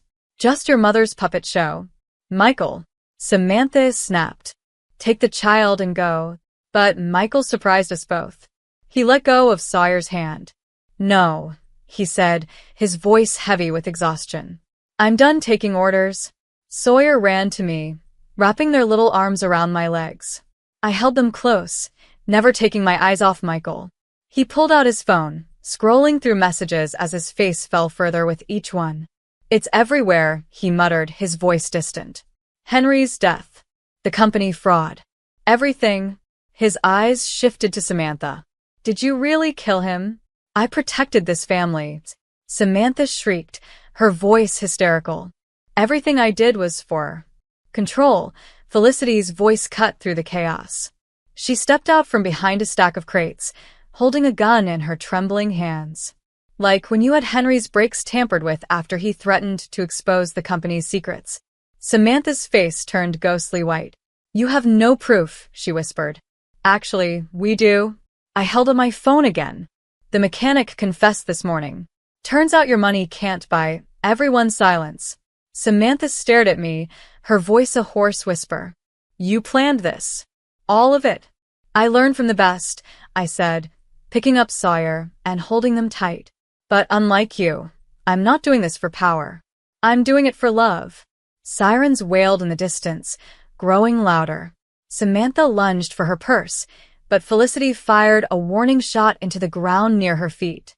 "Don't," Felicity said, her voice trembling. "Henry deserves justice."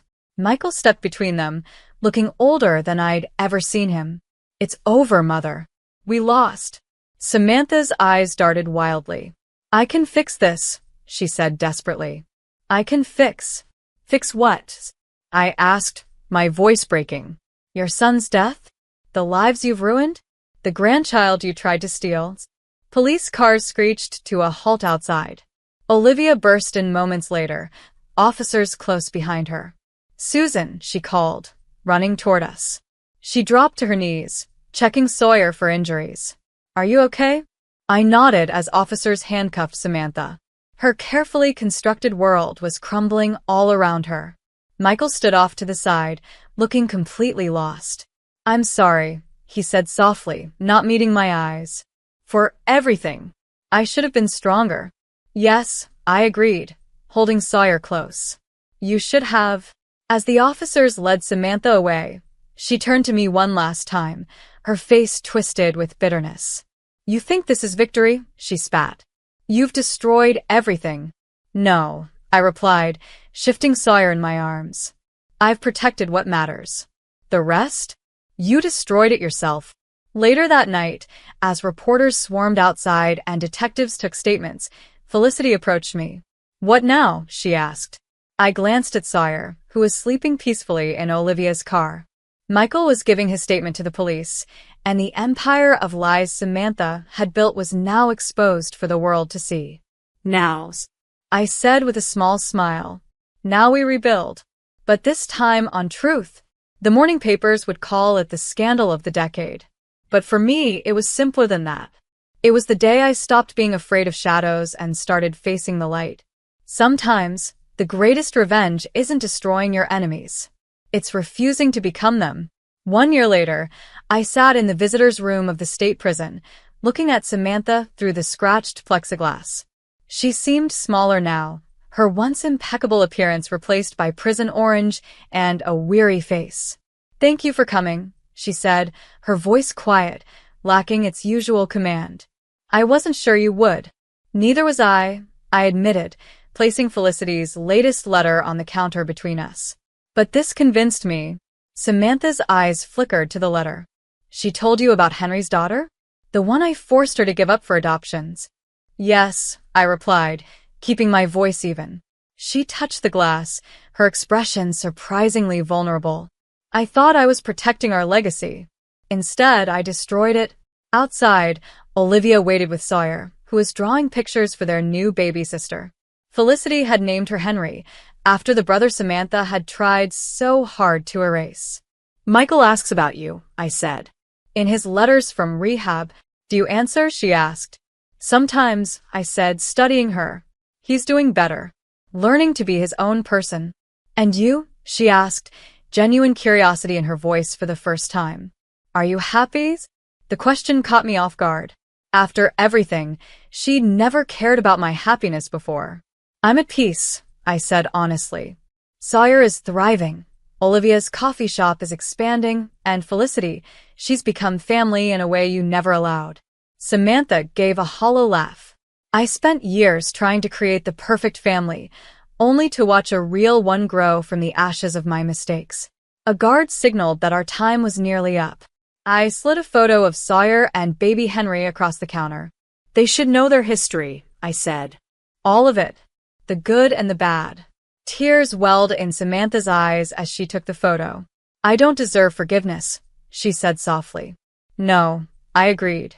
"But they deserve the chance to decide that for themselves." As I stood to leave, she pressed her hand to the glass.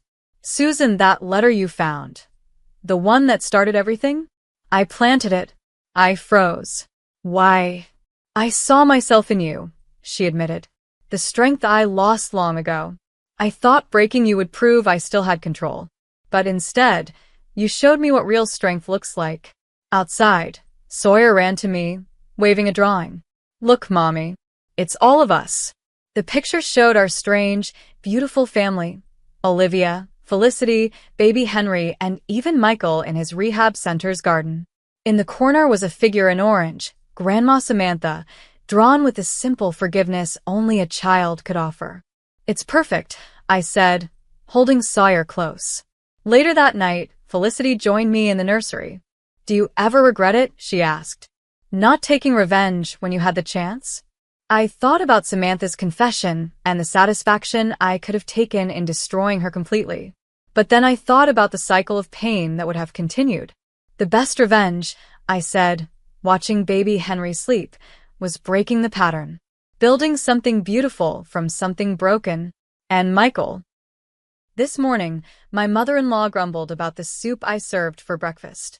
"Why is this so bland? It's watery and it's just not good," she complained. "Make it richer, will you?" I calmly replied, "But the doctor told you to watch your salt intake."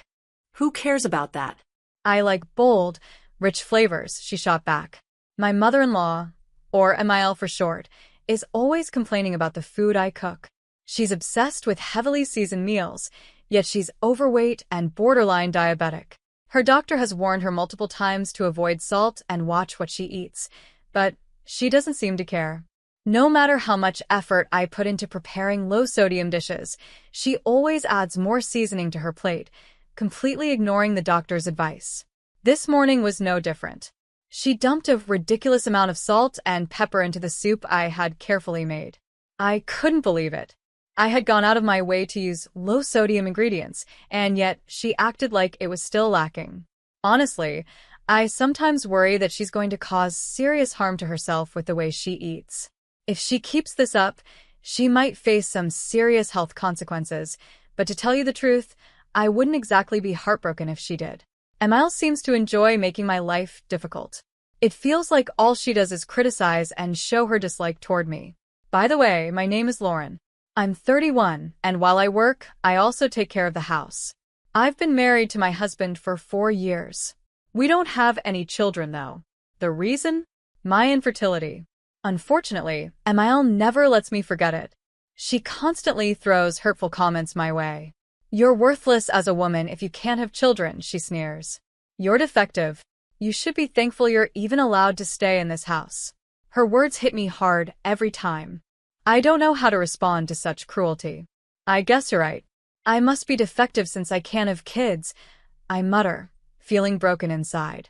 We've tried so many times, and each attempt has ended in disappointment. Life can feel really unfair sometimes. To make things worse, my husband usually agrees with her. He even laughs along with Emile's harsh comments. Well, she's got a point, he says with a grin, as if this is all just some sort of joke. I can't believe it. How can he be so insensitive?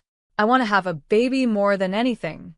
I've been seeing an obstetrician, trying everything possible while managing my job and household, but nothing has worked. It's exhausting, both physically and emotionally, and I've finally reached the point where I can't take it anymore. I've decided to stop the treatments. They're draining in every way, and they cost a fortune. It's hard to keep spending money on something that feels so hopeless. What makes it worse is that my husband used to say the treatments were a waste of money. Yet, at the same time, he constantly pressured me to get pregnant. Why aren't you pregnant yet? What's taking so long? He'd ask, as if I wasn't trying my hardest. How could I possibly make it happen any faster? If it were that simple, I wouldn't be going through all of this. I thought that maybe, just maybe, stopping the treatments would ease some of the pressure, but the tension in our home still lingers. I once entertained the idea that maybe, just maybe, my husband and I could live happily ever after, just the two of us. No kids, just us. But that dream felt impossible with my mother-in-law still clinging to her hope of having a grandchild. She wouldn't let go of it no matter what. One day, she came prancing into the living room, holding a pack of diapers with a smirk on her face. Look, I bought diapers, she announced, waving them in my direction. I blinked, caught off guard by the sight of them. Excuse me? I said, trying to mask my confusion. You'll need them eventually, she chirped, clearly enjoying herself. I couldn't help but feel a little irritated. Aren't those a bit small for you? I asked, pretending to miss the point. Very funny. These are for a baby, obviously. Can't you see that? She shot back, laughing like it was the funniest thing in the world.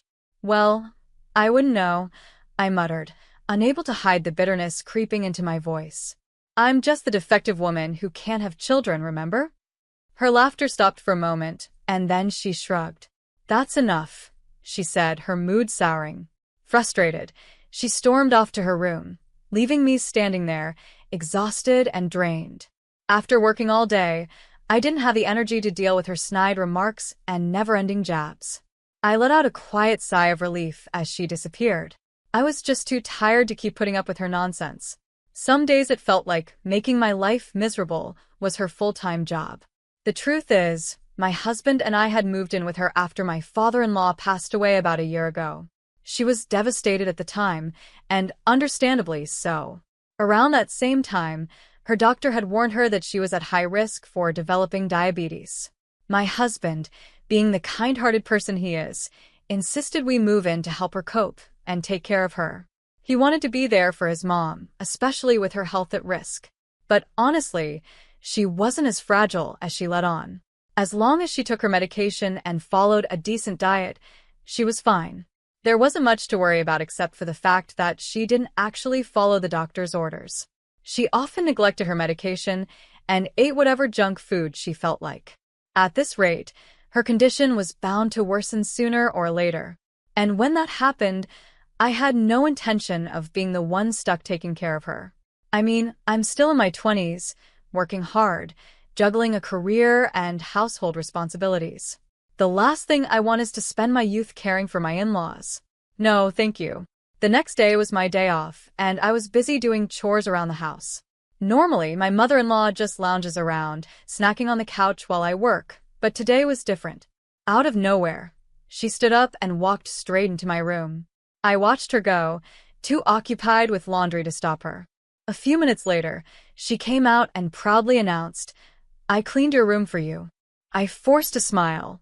"Oh, thank you," I said, but something didn't feel right. There was a strange vibe in the air. Why would she clean my room? She never does anything like that. Was she trying to be helpful, or was there something more to it? As I folded clothes, I couldn't shake the feeling that something fishy was going on. I should switch rooms with my husband, she suddenly suggested, out of nowhere. What? Why? I asked, caught off guard by her comment. She smirked.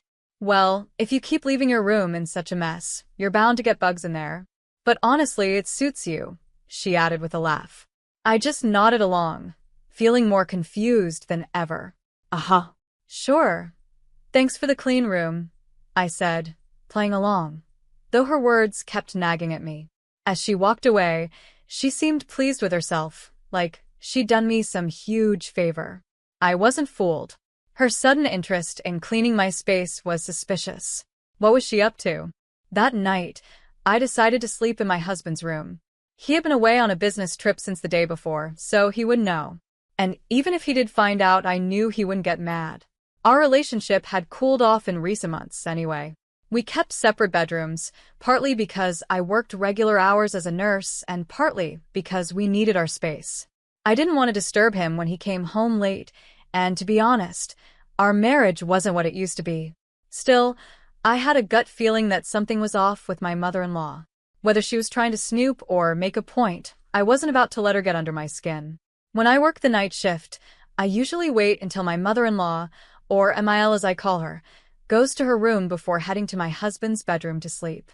Once I'm sure she's settled, I think to myself, all right, she's in her room.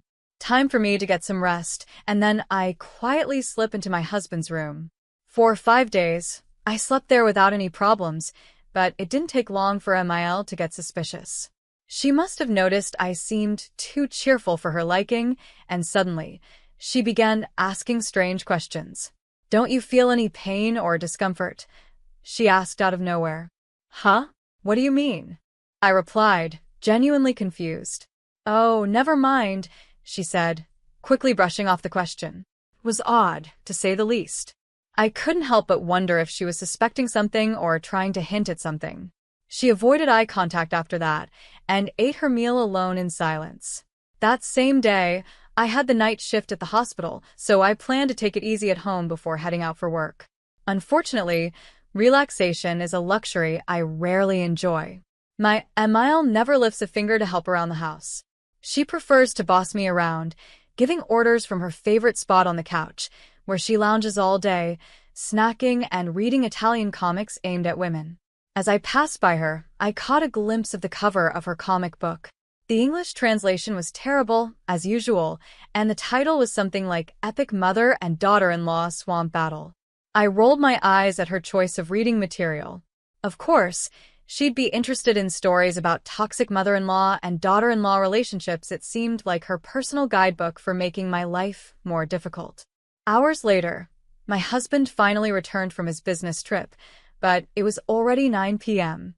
He looked exhausted as he dropped his bags by the door. Ugh, I'm beat. I'm going to hop in the bath, he said, heading straight to the bathroom. Sure, I'll heat it up for you. Grab a beer in the meantime, I offered, trying to be helpful. Thanks. I think I'll do that, he replied, but as I turned to leave, I suddenly remembered something. Wait, I called out, stopping him in his tracks. It's not safe to drink alcohol before a bath, you know. He sighed, looking disappointed. Fine. I'll settle for a non-alcoholic beer then. Reluctantly, he grabbed a non-alcoholic beer from the fridge. I warned him because, despite how obvious it might seem, mixing booze with hot water can be dangerous. You'd think he'd know better after all. Even the public baths have signs warning people not to enter if they're drunk. But common sense isn't so common, not with him, and certainly not with my mother-in-law. After finishing his drink, my husband took his bath, and to my dismay, he began singing loudly. We live in a single-family home, but still, belting out tunes at this hour? It was almost 9:45 p.m. I could already picture our annoyed neighbors glaring at their clocks. Hey, you're too loud. I shouted through the door, hoping he'd get the message. Shut it. You're the one who's being loud, he yelled back, clearly not getting the point. I warned you quietly, so stop singing already. I snapped, growing more frustrated by the minute. Right on cue, Emile chimed in, coming into the bathroom area, like she was part of the argument. James is just trying to enjoy himself by singing. What's your problem? She said, defending him as usual. Seriously? I muttered under my breath. Then, of course, she had to add, you really don't know how to treat your husband, do you? Always inconsiderate and full of complaints. I couldn't help but roll my eyes. Hey, I'm not the one constantly complaining, Emile. I shot back, already regretting engaging her. Back talk, huh? You're definitely not cute. Not that you're much of a beauty to begin with, she sneered, clearly trying to get under my skin. That's fine by me. I'm probably a knockout beauty in some other country, I said, brushing off her insult with a smirk. I wasn't about to let her have the last word. She just laughed and wandered off, leaving me alone to finish getting ready for my night shift. Meanwhile, my husband got out of the bath and started drinking again. I glanced at the clock. It was already past 9:45 p.m., and I had to leave for work soon. Even though the hospital isn't far from our home, there's always a lot to do before my shift starts. And dealing with my MIL and husband was just one more thing adding to the weight of the day. As I gathered my things to head out, I sighed, wondering if there would ever be a day when life didn't feel this overwhelming. I need to leave early tonight, I told my husband, grabbing my bag and getting ready for my night shift. Oh, and by the way, I've been sleeping in your room for the past few nights. Would you mind switching rooms and sleeping in mine tonight? My clothes are scattered everywhere, and I didn't have time to clean up. Sure, it doesn't matter to me, he replied casually, not giving it much thought. All right, I'm off then. Take care, I whispered, making sure to speak quietly so my mother-in-law wouldn't overhear. Just as I was about to leave, I heard a loud groan behind me. Startled, I turned around to see my husband curled up on the floor, clutching his leg in pain. James, what happened? I rushed over to him, feeling a wave of panic rising. He couldn't even speak. His face twisted in pain, and he was sweating, groaning in agony. My mother-in-law, or Emile as I call her, went pale, her eyes wide with panic. What's going on? James, speak to me, she cried, her voice shaking. But no matter what I asked, my husband couldn't respond. He just lay there on the floor, clutching his leg and moaning in pain. My heart raced, and I knew I had to act fast. But then something strange caught my attention. The floor felt unusually slippery under my feet. Even though I was wearing socks, it was so slick that I almost lost my balance just standing there. What the heck is going on? Why is the floor so slippery? I blurted out, looking around in confusion. James, are you okay? I asked, but he was in too much pain to answer. I glanced over at my MIL, who stood there frozen, her face pale as a ghost. Mel, what did you do? I snapped, trying to figure out how this had happened. I didn't do anything, she stammered. It's not my fault. Blaming her wouldn't help the situation, so I focused on getting help. Without wasting another second, I called an ambulance. My mind was racing, and work was the last thing on my mind now. My husband needed medical attention, and that was all that mattered. When the paramedics arrived, they quickly assessed the situation and rushed him to the hospital, ironically, the same hospital where I work. Throughout the ride, James clutched his leg, wincing in pain. His face was drenched in sweat, and you could tell he was suffering badly. I held his hand, trying to comfort him. Hang in there, I whispered, though I wasn't sure if he could even hear me over the pain. When we got to the hospital, a doctor immediately examined him. After some tests and x-rays, the doctor gave us the diagnosis. It was a 5th metatarsal fracture. My husband had broken a bone in his foot, most likely from slipping on the slick floor. His foot was swollen and bruised, and the pain had been unbearable. The doctor explained that this type of fracture often happens when someone twists their ankle or puts too much weight on their foot while falling. Hearing this, my mind flashed back to when I had twisted my own ankle years ago while walking down the stairs. I was lost in the music coming through my headphones, not paying attention to where I was stepping. I heard a loud snap, followed by an excruciating pain that nearly made me collapse. I ended up with the same kind of fracture my husband had now, a 5th metatarsal fracture. The memory made me wince in sympathy for what he was going through. Thankfully, my husband's injury didn't require surgery or hospitalization, so after they bandaged him up and gave him some pain medication, he was allowed to come home. I was supposed to work the night shift that day, but my nursing supervisor insisted I take the night off to care for my husband. She was genuinely concerned, telling me, "It's not a life-threatening situation, but you should be with him." I appreciated her understanding. When we got back home, James was still in pain and looked pale. "I feel awful. I think I've got a fever," he groaned. "Well, you did break your leg," I said gently. It's not unusual to feel feverish after something like that. But what I really want to know is why the floor was so slippery in the first place. What happened? I couldn't shake the suspicion that my MIL had something to do with it. She was acting way too nervous, and her behavior didn't sit right with me. "Why don't we ask Mill about that, huh?" I said, looking in her direction. She was standing off to the side, avoiding eye contact. "Hey, what did you do to the floor in the room?" I asked, my tone firm. MIL hesitated for a moment, then finally spoke up. Well, the floor was a little slippery, but I didn't mean for him to get hurt. "I greased the floor," she admitted, stumbling over her words. I stared at her, stunned. "What do you mean you greased the floor? Why would you do something like that?" "Well, that room is supposed to be for my daughter-in-law," she mumbled, looking away.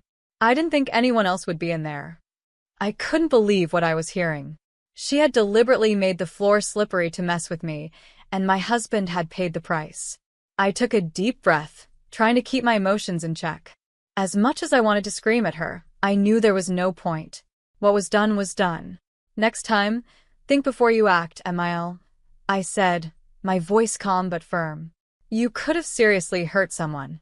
I was hoping my daughter-in-law would slip, so I put a lot of grease on the floor. "I didn't expect you to go in there and fall," my mother-in-law admitted. I couldn't believe it. It turns out she had purposely made the floor slippery, planning for me to fall. She pretended to clean the room, but her real intention was to put me in danger. I was furious. If I had walked into that room, I could have seriously hurt myself. Breaking a leg would have been the least of my worries. What if I had hit my head? That could have been fatal. What she did was beyond reckless. It was dangerous and criminal. "You're despicable," I snapped. "You're not even family to me anymore. I got hurt because of you. I'm calling the police." "Wait a minute. I didn't directly hurt anyone, did I?" she stammered, trying to defend herself.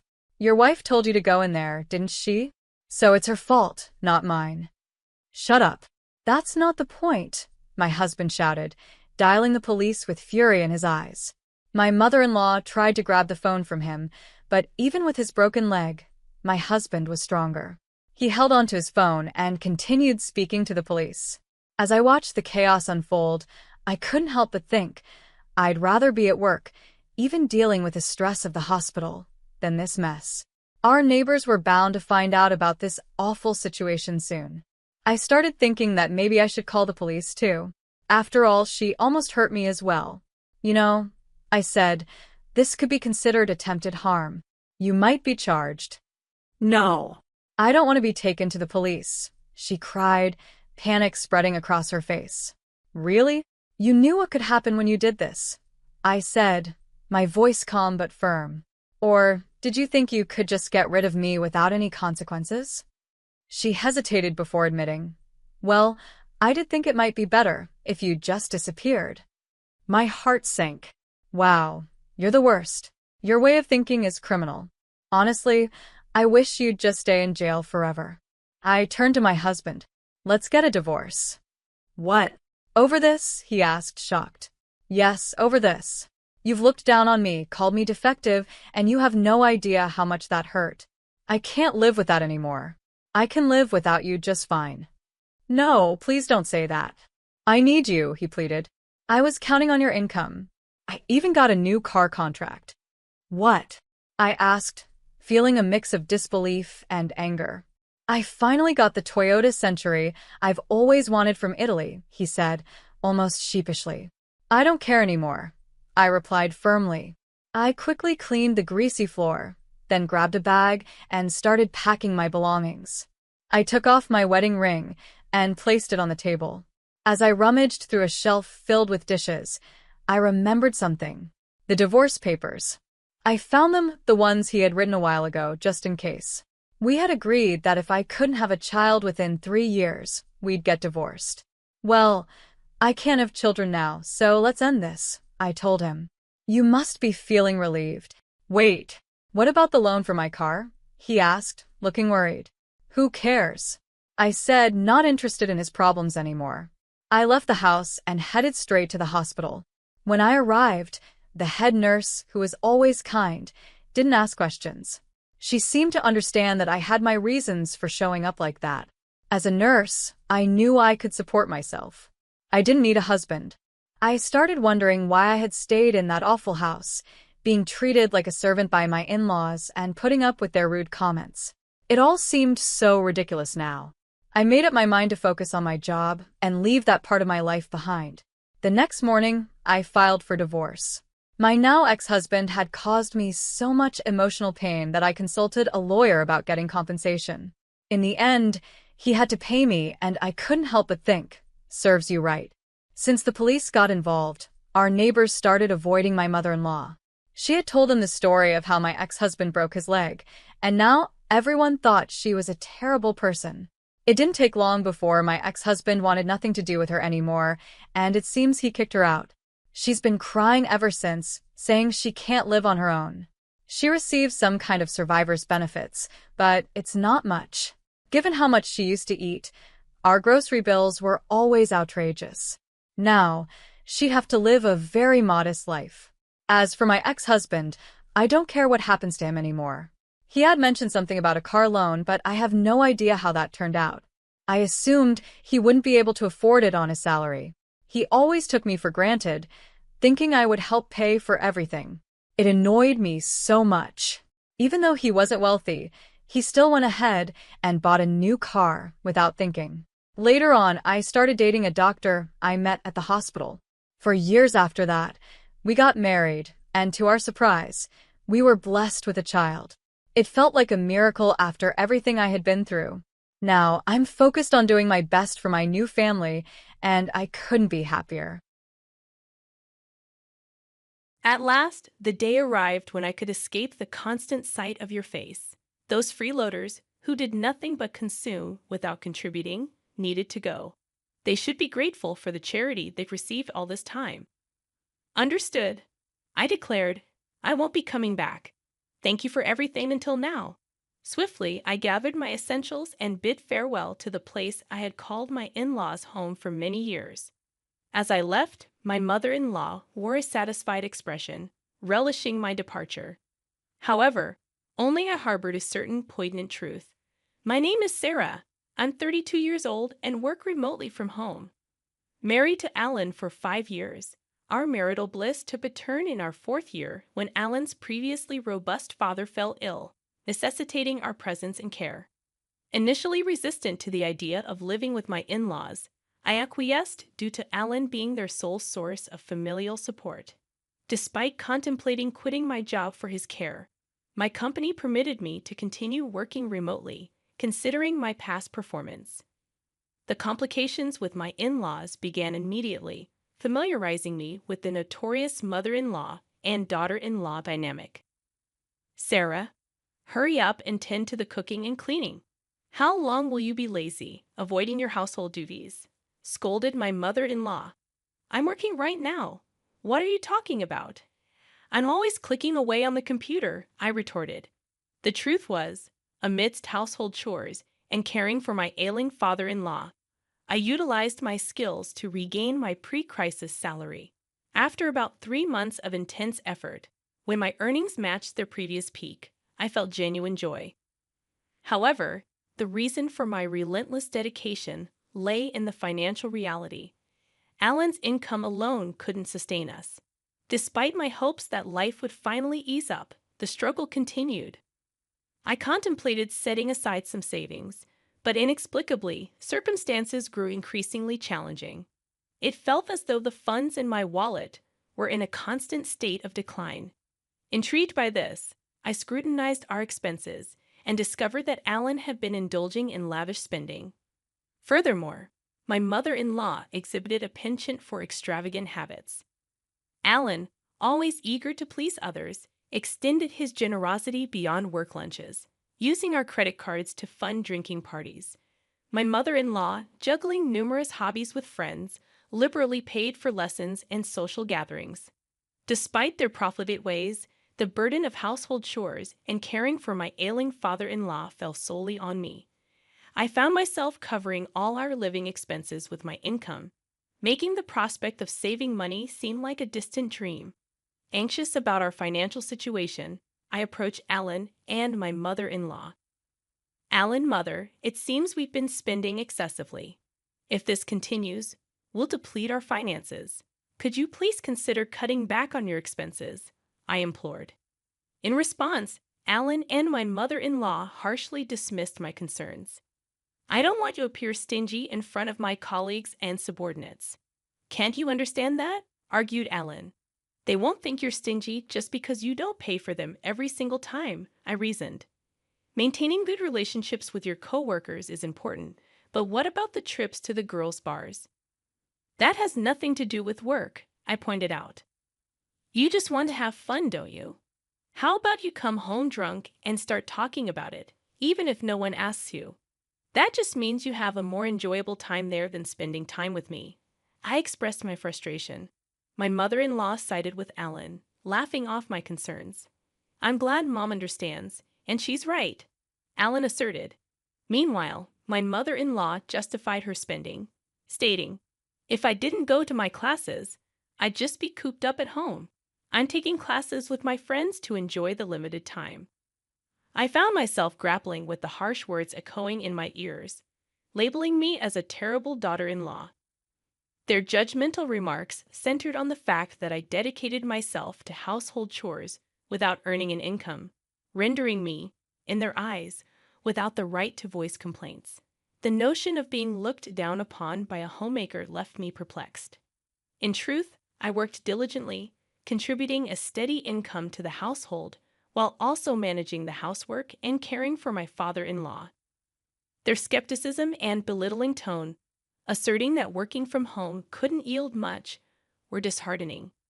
Even more so, my mother-in-law had apparently fed Alan a distorted narrative, implying that she alone took care of my father-in-law, painting me as an idle homemaker. The injustice of their perception left me speechless. Despite the countless moments when I contemplated leaving that challenging environment, the anchor that held me was my deep concern for my father-in-law. Since the early days of my marriage, he had consistently treated me with kindness, in stark contrast to Alan and my mother-in-law. His expressions of gratitude, acknowledging me as a wonderful daughter-in-law, resonated in my heart. Whenever he required care, he would apologize for the burden while expressing gratitude for my efforts. In these moments, I found solace and purpose in caring for him. I couldn't fathom leaving him to the whims of Alan and my mother-in-law. Father-in-law, it seemed, had been keenly aware of the family's dynamics, recognizing my contributions in maintaining our household's financial stability. His words of appreciation, acknowledging the importance of my efforts, became a source of strength. The anxiety about the fate of this household without my presence was overshadowed by the greater concern for my beloved father-in-law. Thus, I made the decision to personally provide dedicated care until my father-in-law's passing a year later. The somber occasion of his funeral became an emotional battleground for me. Despite my heartfelt grief, my tears were met with disapproval. "Why are you crying so much, Sarah? Father-in-law has passed away. Isn't mourning like this natural?" I was asked, but my response seemed to provoke irritation from my mother-in-law. She accused me of making it sound as if she had never taken care of him at all. The truth, however, was starkly different. My mother-in-law had hardly been involved in my father-in-law's care. Her preoccupation with hobbies and frequent outings left me as the primary caregiver. Despite my efforts, she portrayed herself as the oppressed and pitiful mother-in-law to outsiders, painting me as the cruel daughter-in-law. In the eyes of relatives, it seemed as though I was being too harsh on my mother-in-law. Even in the midst of mourning, I found myself criticized by those who understood little of the dynamics. Frustrated, I chose to distance myself from the relatives. However, this move did not go unnoticed by Ellen, who approached me with complaints. "You embarrassed Mom in front of everyone," he accused. "That doesn't make any sense. I was only crying about father-in-law's death. Despite that, your mom told me it was strange for me to cry. I never said she hadn't taken care of Dad at all. I just talked about mourning the loss of my father-in-law, whom I had always cared for," I defended myself. In the escalating argument, Ellen accused me of insulting his mother and suggested that if it bothered me so much, I should have cared for his father myself. The clash intensified, prompting the intervention of relatives who finally put an end to our quarrel. Following that incident, I maintained complete silence with my husband. After the funeral proceedings concluded, a lawyer arrived to discuss the inheritance. The lawyer began, "I'd like to discuss the contents of the will regarding your late father's estate. Firstly, to the wife and daughter-in-law Sarah, he's left half of his cash to each of you. To his son Ellen, he's left ownership of the family land and home." My mother-in-law questioned, "What if Alan gets the land and the house? Doesn't that mean all the other assets go to the wife? Why is Sarah receiving an inheritance? She's not related by blood." The lawyer responded, "Your husband was deeply grateful to Sarah for the dedicated care she gave him. He wanted to express his gratitude by giving her part of the inheritance. This decision cannot be changed." Unable to accept this, my mother-in-law accused, "I can't believe it. You were caring for him just to get the inheritance, weren't you?" I defended myself, explaining, "I had a good relationship with my father-in-law since I got married. I took care of him to express my gratitude." My mother-in-law continued with her accusations, suggesting it was psychological abuse. Frustrated, she eventually gave up, and the lawyer continued, "So that was Dad's decision. It's gratitude for Sarah's caring, right? If that's the case, then we have no choice but to follow it. May I continue?" As the lawyer proceeded, my mother-in-law's discontented expression turned into a smile, and she exclaimed, "Yes, that's great. I understand." Confused, my husband questioned her, "What do you mean?" But my mother-in-law seemed pleased and explained, "Now that Dad's living is over, it's no longer necessary to rely on Sarah. Her inheritance is nothing more than severance pay.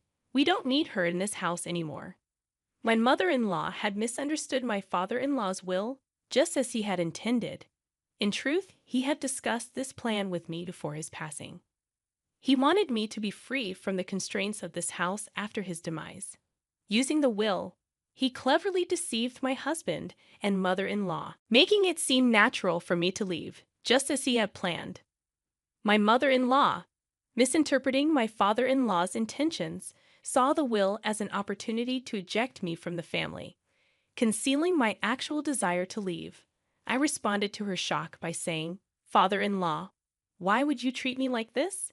Even to Dad, I was just someone taking care of him. Ellen, you can't understand Sarah anymore, right? Why don't you just divorce her?" Looking at Ellen with tearful eyes, I pleaded, and after contemplating for a moment, he agreed, "You know what? Let's get a divorce. I've inherited the family home and land, and Mom got some money too. There's no longer any need to worry about living, so there's no problem if Sarah goes." "What do you mean by that?" "Just what I said. I feel bad for asking, but could you leave our house and agree to the divorce?" Understanding that there was no place for me there anymore, I agreed. "Understood.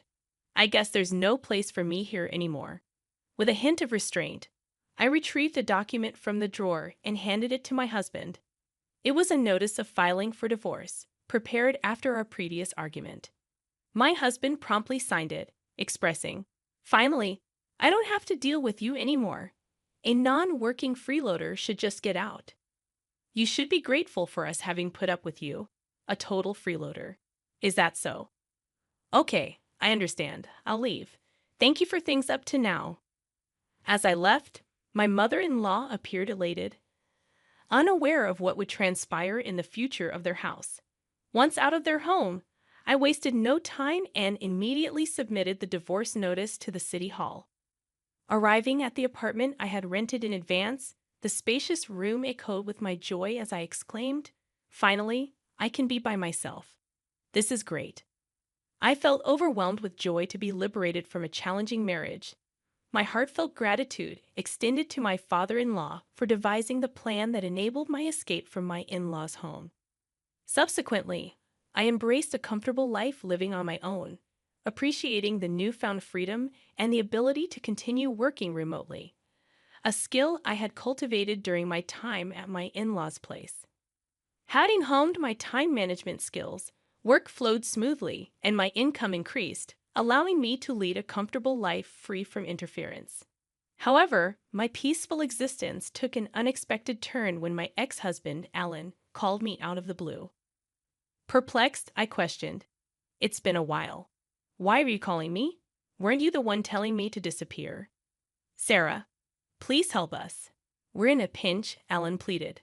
I chuckled, finding the situation ironic. "What kind of joke is this? My salary hasn't changed, but for some reason, you're running out of money. We can't live like this."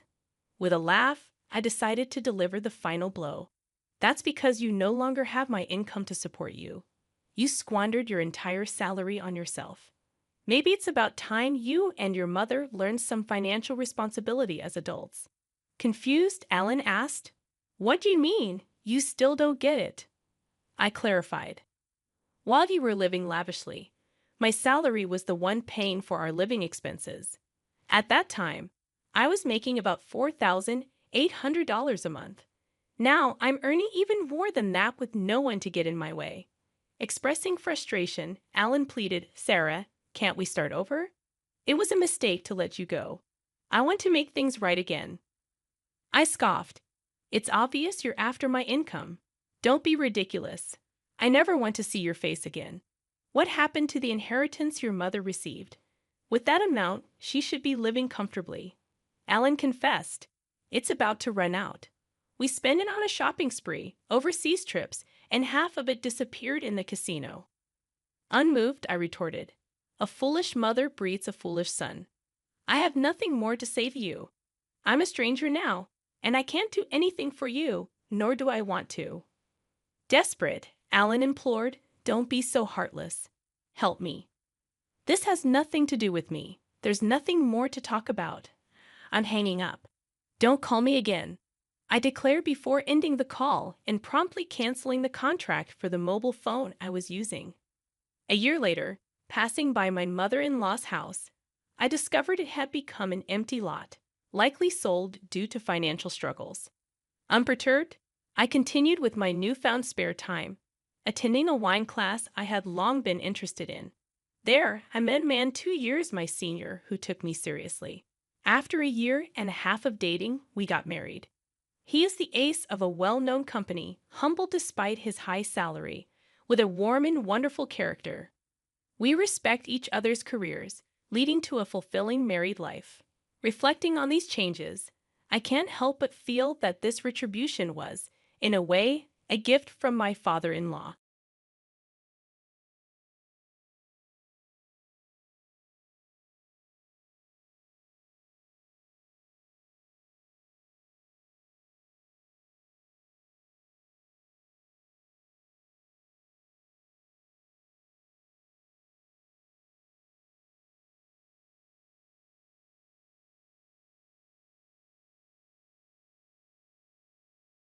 Hello everyone, I'm Rose, and let me share my story with you.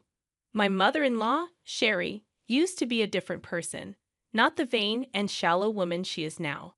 This change occurred later in her life, or at least that's what my husband Dylan believes. Growing up, Dylan and Sherry didn't have a lavish lifestyle.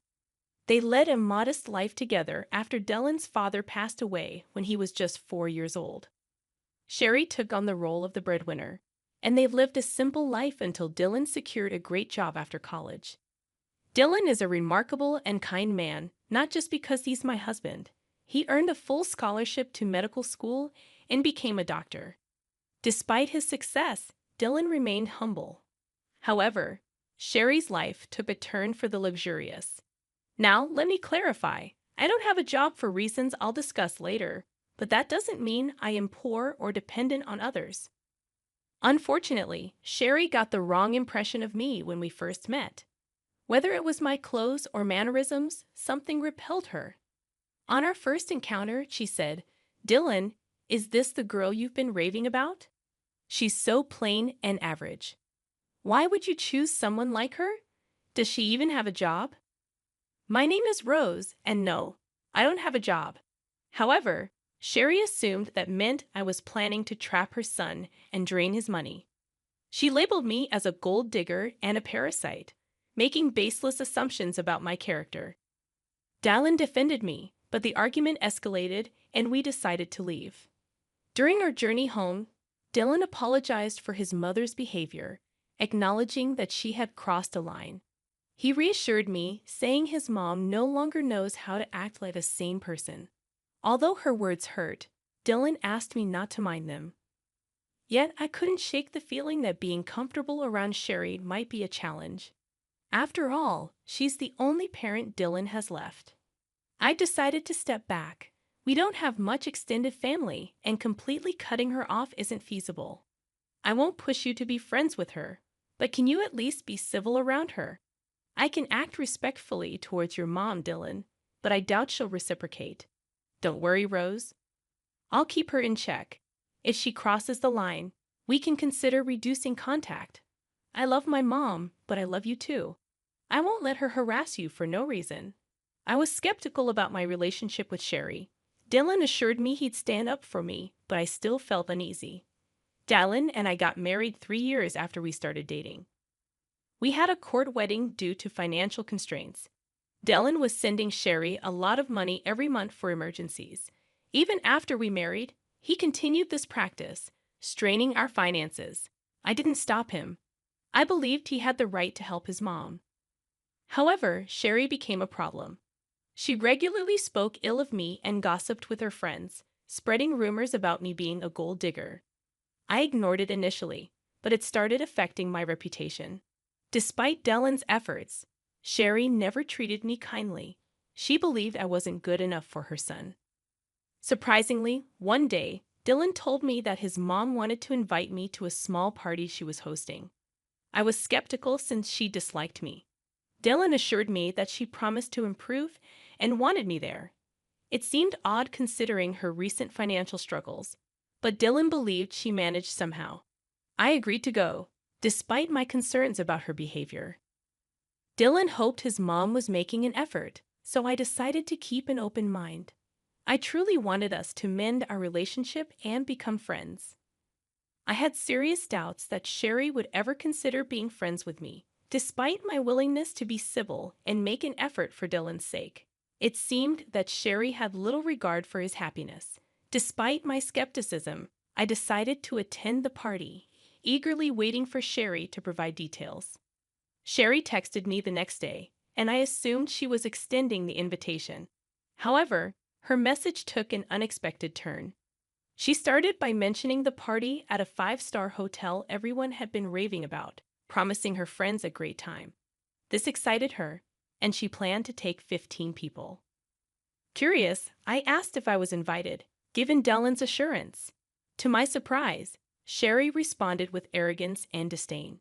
She made it clear that I was not invited, emphasizing the exclusivity of the event due to her wealth, family status, and the supposed classiness of her friends. I was taken aback and confused, as Dylan had genuinely believed Sherry was extending an invitation. I expressed my assumption, only to be met with Sherry's condescending remarks, stating that I wouldn't understand the intricacies of planning such an event. I decided to maintain my dignity, acknowledging her message and clarifying that I wouldn't attend if I wasn't wanted. Sherry reiterated her stance, emphasizing her class and status, while I resisted the urge to respond with anger. Disappointed and hurt, I chose not to share this with Dylan. Instead, I patiently waited for the day of the party. Sherry, oblivious to the emotional impact of her actions, sent me a picture showcasing her and her friends in designer outfits, flaunting their status on social media. I refrained from responding, choosing to focus on my work and patiently await the unfolding of events. After about 3 hours, I received a call from my dad, and here's a confession for you all. My dad owns the hotel where Sherry was hosting her party. Sherry had no clue about this. 3 years ago, I inherited a substantial amount from my grandfather, which I invested in my dad's business. Now, I receive a share of the profits from the hotel and other family-owned businesses. Despite coming from a well-off family, I prefer not to broadcast it, and that's why Sherry was unaware of my background. She also had no idea about the high cost of the five-star hotel and its restaurant. Sherry let her friends order without checking the menu or prices, resulting in a hefty $2,000 bill. This turn of events was the perfect opportunity for revenge. My dad called me to inform me that Sherry was at the hotel, having amassed a $2,000 bill. She was now asking for a 50% discount, claiming she was short on cash. My dad sought my advice, as Sherry's party had been rude and entitled, upsetting the staff. As expected, I shared my frustration with my dad, recounting how Sherry had boasted about the party to mock me for not being invited. The irony was not lost on me, given that she couldn't even afford the party she was flaunting. My dad expressed his understanding of the situation and shared the challenges faced by his staff due to Sherry's behavior. I saw an opportunity for revenge and suggested making Sherry and her team wash the dishes, clean the entire kitchen and the floor, given their insulting behavior. I wanted to extend this revenge to include Sherry's team, who had also mistreated our staff. If Sherry tried anything foolish, my dad could call the cops on her. My dad laughed at the suggestion, giving it a big thumbs up.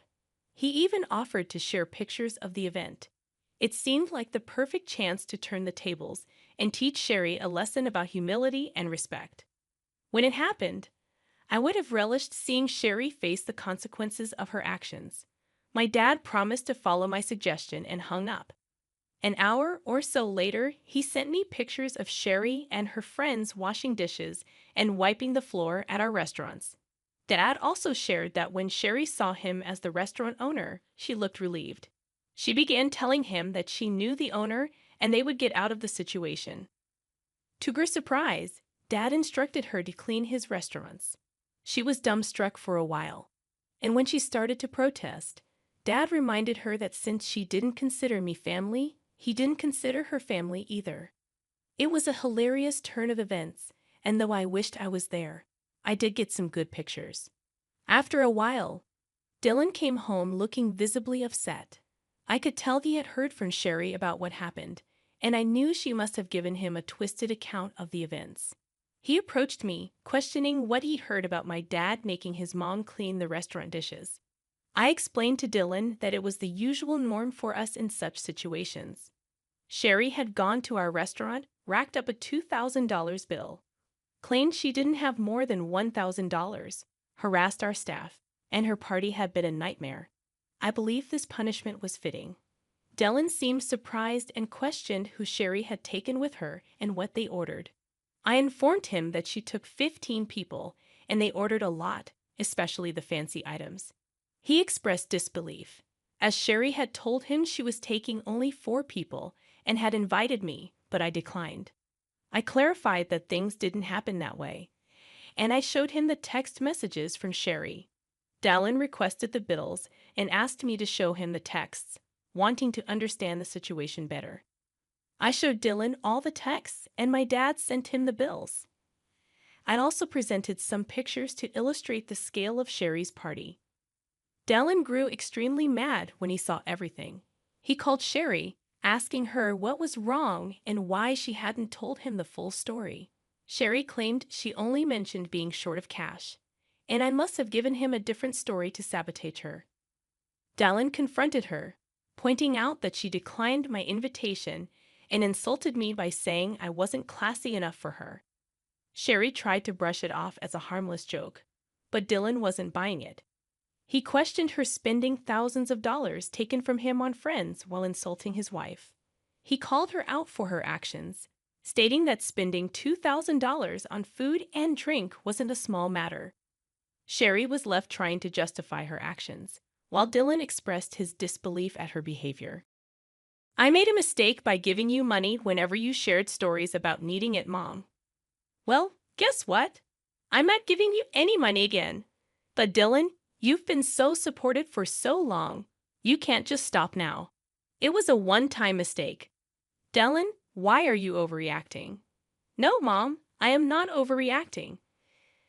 This is not a one-time mistake. If you can't even consider my wife as family, I don't want anything to do with you. I always thought you would change your mind, but you never did. I'm not paying you to insult my wife and call her classless while she sacrifices a lot to support you. This ends now.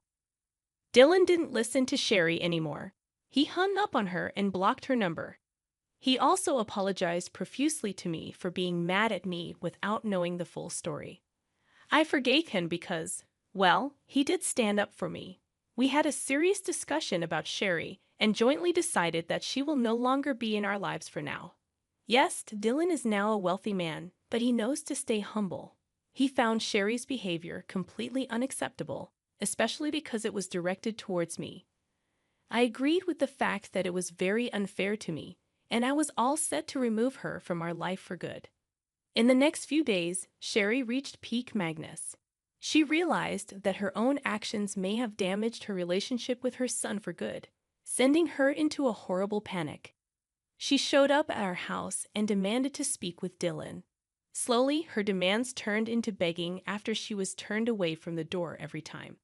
Yes, Sherry worked and earned some money. However, it wasn't enough for the high-end lifestyle she had gotten used to all these years. Dylan had stopped giving her money entirely. Instead, he invested some of his funds into my dad's business to help him open new hotels and restaurants in the neighborhood. We do plan on expanding our hotel business to bigger cities, but we'll have to see what the future holds. Since Dylan stopped sending her funds, Sherry had to downgrade her lifestyle significantly. She was struggling to keep the rented condo with her own money and ultimately decided to end her lease. She has now shifted to a small one-bedroom apartment and doesn't have any money to spend on extras after all the bill payments. How do we know this? She emails us about it. Of course, she still downplays her behavior and acts like we are overreacting. Suffice it to say, she will be out of our lives for a while now. Just a month ago, I found out that I was pregnant. Dylan and I are overjoyed and busy planning everything before our baby comes. To be honest, I'm glad that my child won't be around shallow people like Sherry anymore. But if the time comes, I will make sure my dear mother-in-law doesn't get to fill my child's head with nonsense. For now, please wish us luck so that we can be good parents to a healthy child.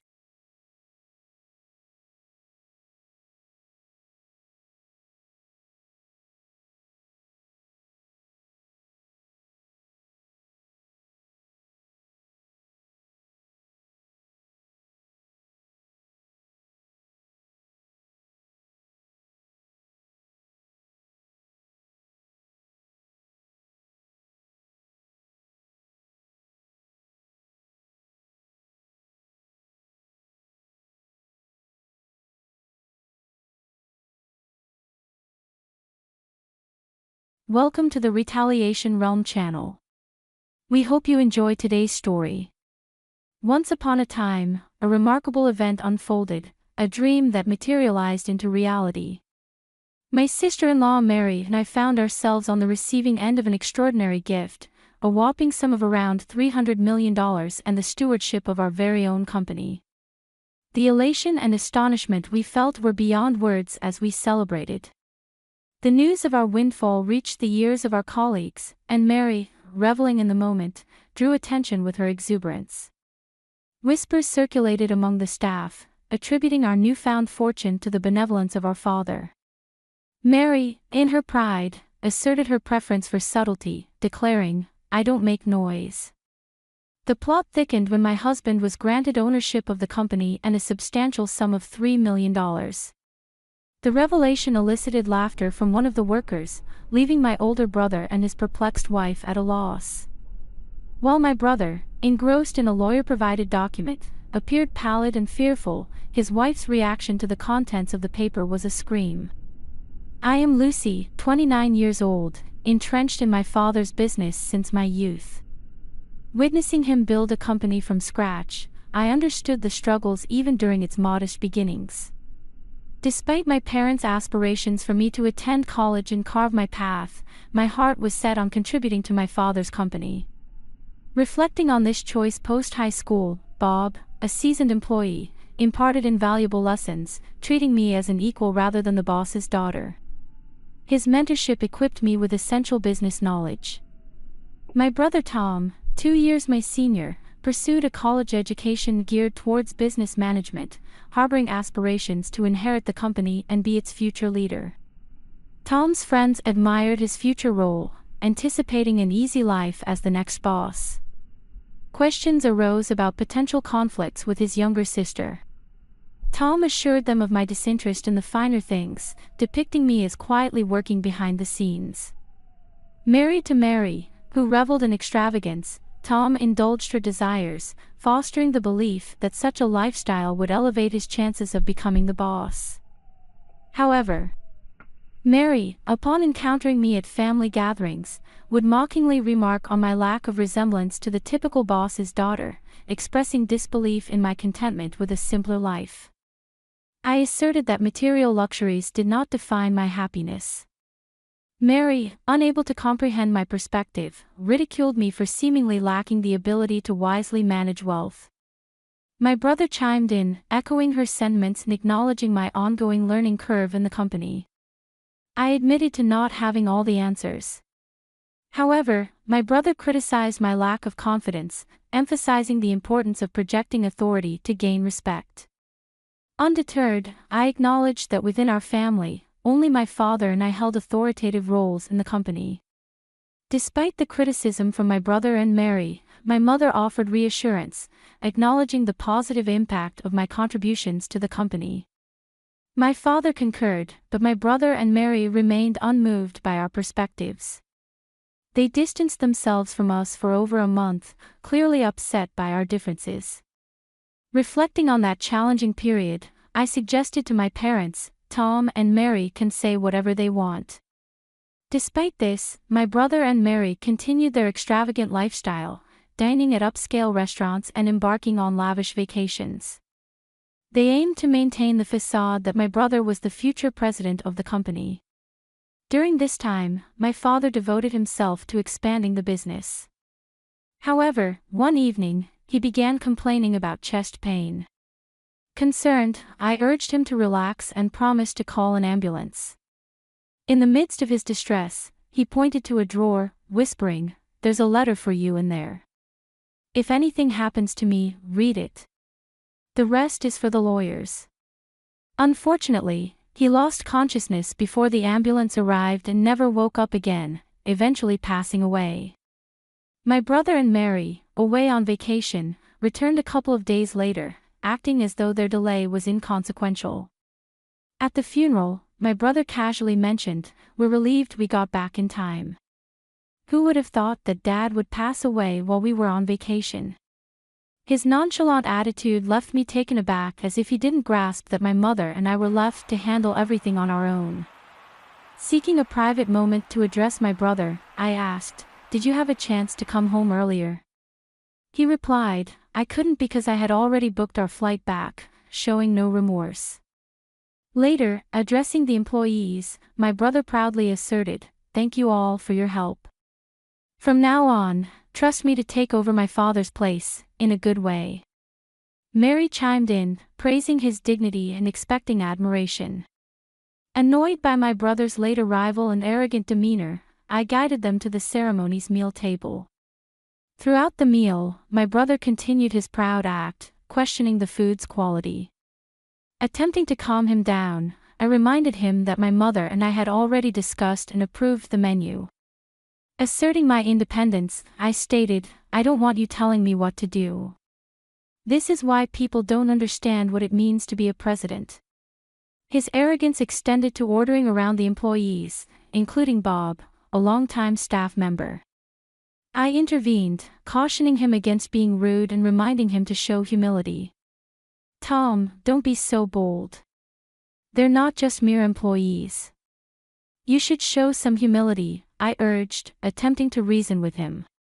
These guys should respect me more. I'm the president, my brother replied arrogantly. Mary joined in, saying, That's right, Lucy. Stop talking back to Tom, the president of the company. If you don't listen, he can fire you. He has the power.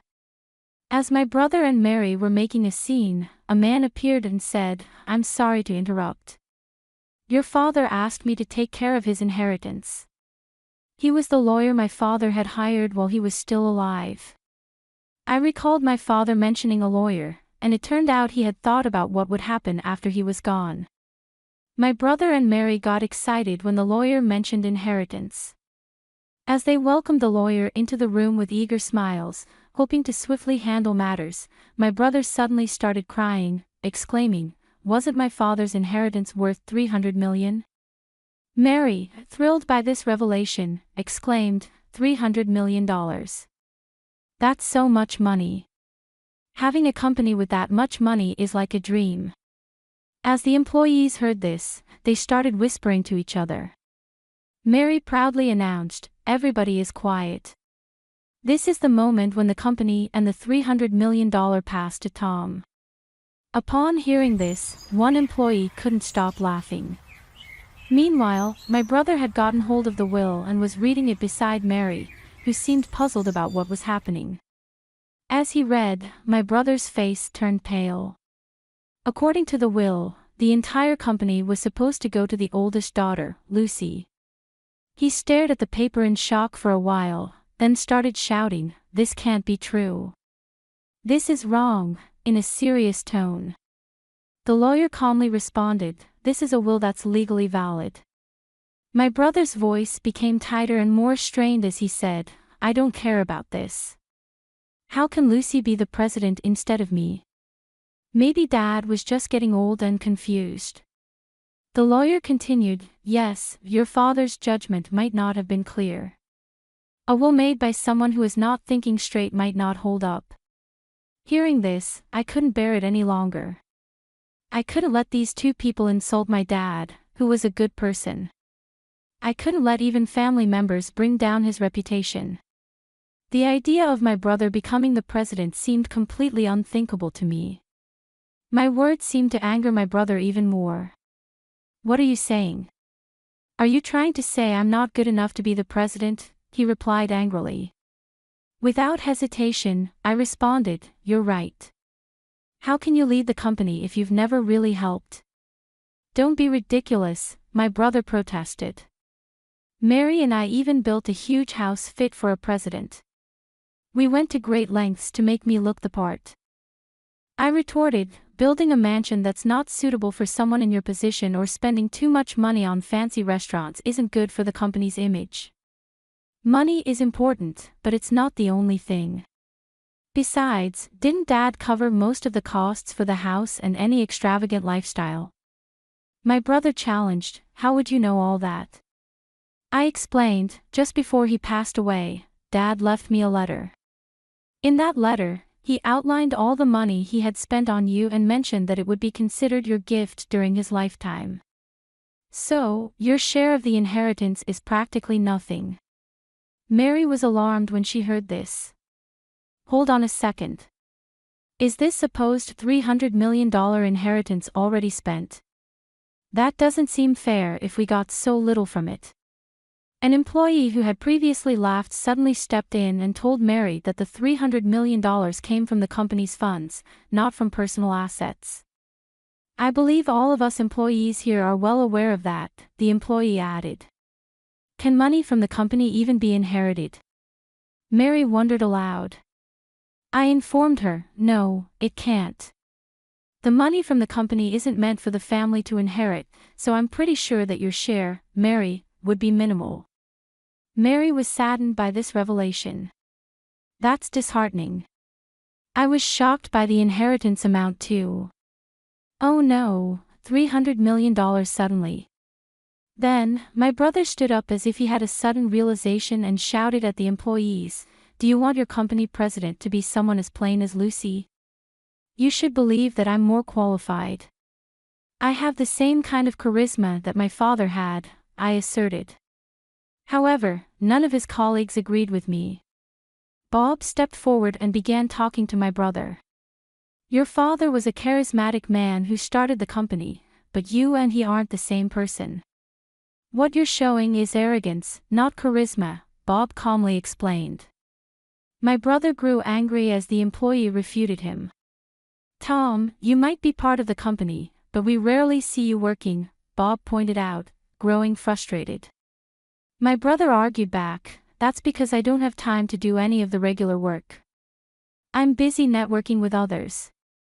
I don't have time for tasks anyone can do. Bob continued, networking isn't everything. Lucy works diligently every day to understand the company better. She quietly handles her responsibilities behind the scenes. Bob's words seemed to resonate with everyone present. I see the same sincerity in Lucy as I saw in your father. Lucy is the right person for the job, he concluded. Everyone at the company nodded in agreement. Touched by their support, I said, thank you so much. Honestly, I'm surprised by this sudden news, but having seen my father's dedication to the company, I care about it just as deeply as all of you do. I look forward to your continued help, I expressed sincerely. The employees clapped warmly, and I bowed deeply to them. Encouraged by the applause, I spoke firmly, all of you here are important friends who have contributed to our business. Anyone who ignores your efforts is not fit to be an employee, let alone the company's president. Yes, even the president can be fired. My brother grew annoyed hearing this. What are you even saying? I'm your brother, he exclaimed. I mean exactly what I said. You even mentioned that if you became president, you might fire me, I pointed out. How can you say this? I'm family, he protested. I can't keep an inefficient employee on the payroll just because he's related. This is completely absurd, I remained steadfast. He looked around, his face full of desperation, and pleaded for support from those present. But the employees simply stared back with cold expressions, realizing he had no allies. After that, my brother and Mary left the scene. Tom lost his job and relied on the small inheritance he had received. However, the funds dwindled quickly, and he turned to me asking for a loan. Disappointed by my brother's lack of effort even after being fired, I firmly told my mother not to give him any money. His friends who had once supported him abandoned him when they found out he lost the presidency to his sister. Mary, who had expected to be the company president's wife, found herself in a tough spot. Eventually, they decided to sell their mansion. The money from the sale allowed them to sustain their lifestyle for a while. However, with no income, their savings diminished rapidly. They reached a point where they had nothing left to sell and couldn't afford their living expenses. When they tried to find work, no one would hire them due to their lack of experience. Tom managed to get a part-time job at a convenience store, a role he was unfamiliar with. He faced criticism from younger part-time employees. Mary's situation changed as well. She couldn't continue as a full-time housewife. She joined a group of part-time housewives and worked as a cashier at a supermarket from morning to night, earning a modest monthly salary.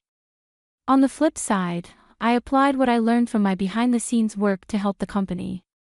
Bob and the other employees collaborated with me, leading the company to steady growth. My brother's situation unintentionally strengthened the unity among the employees. I made a promise to keep working with my mother to expand the business. Our goal was to bring more happiness to my Father in heaven. Thank you for being with us and listening until the end. If you found it interesting, please subscribe, give us a like, and leave your comments. We'll see you on the Retaliation Realm channel.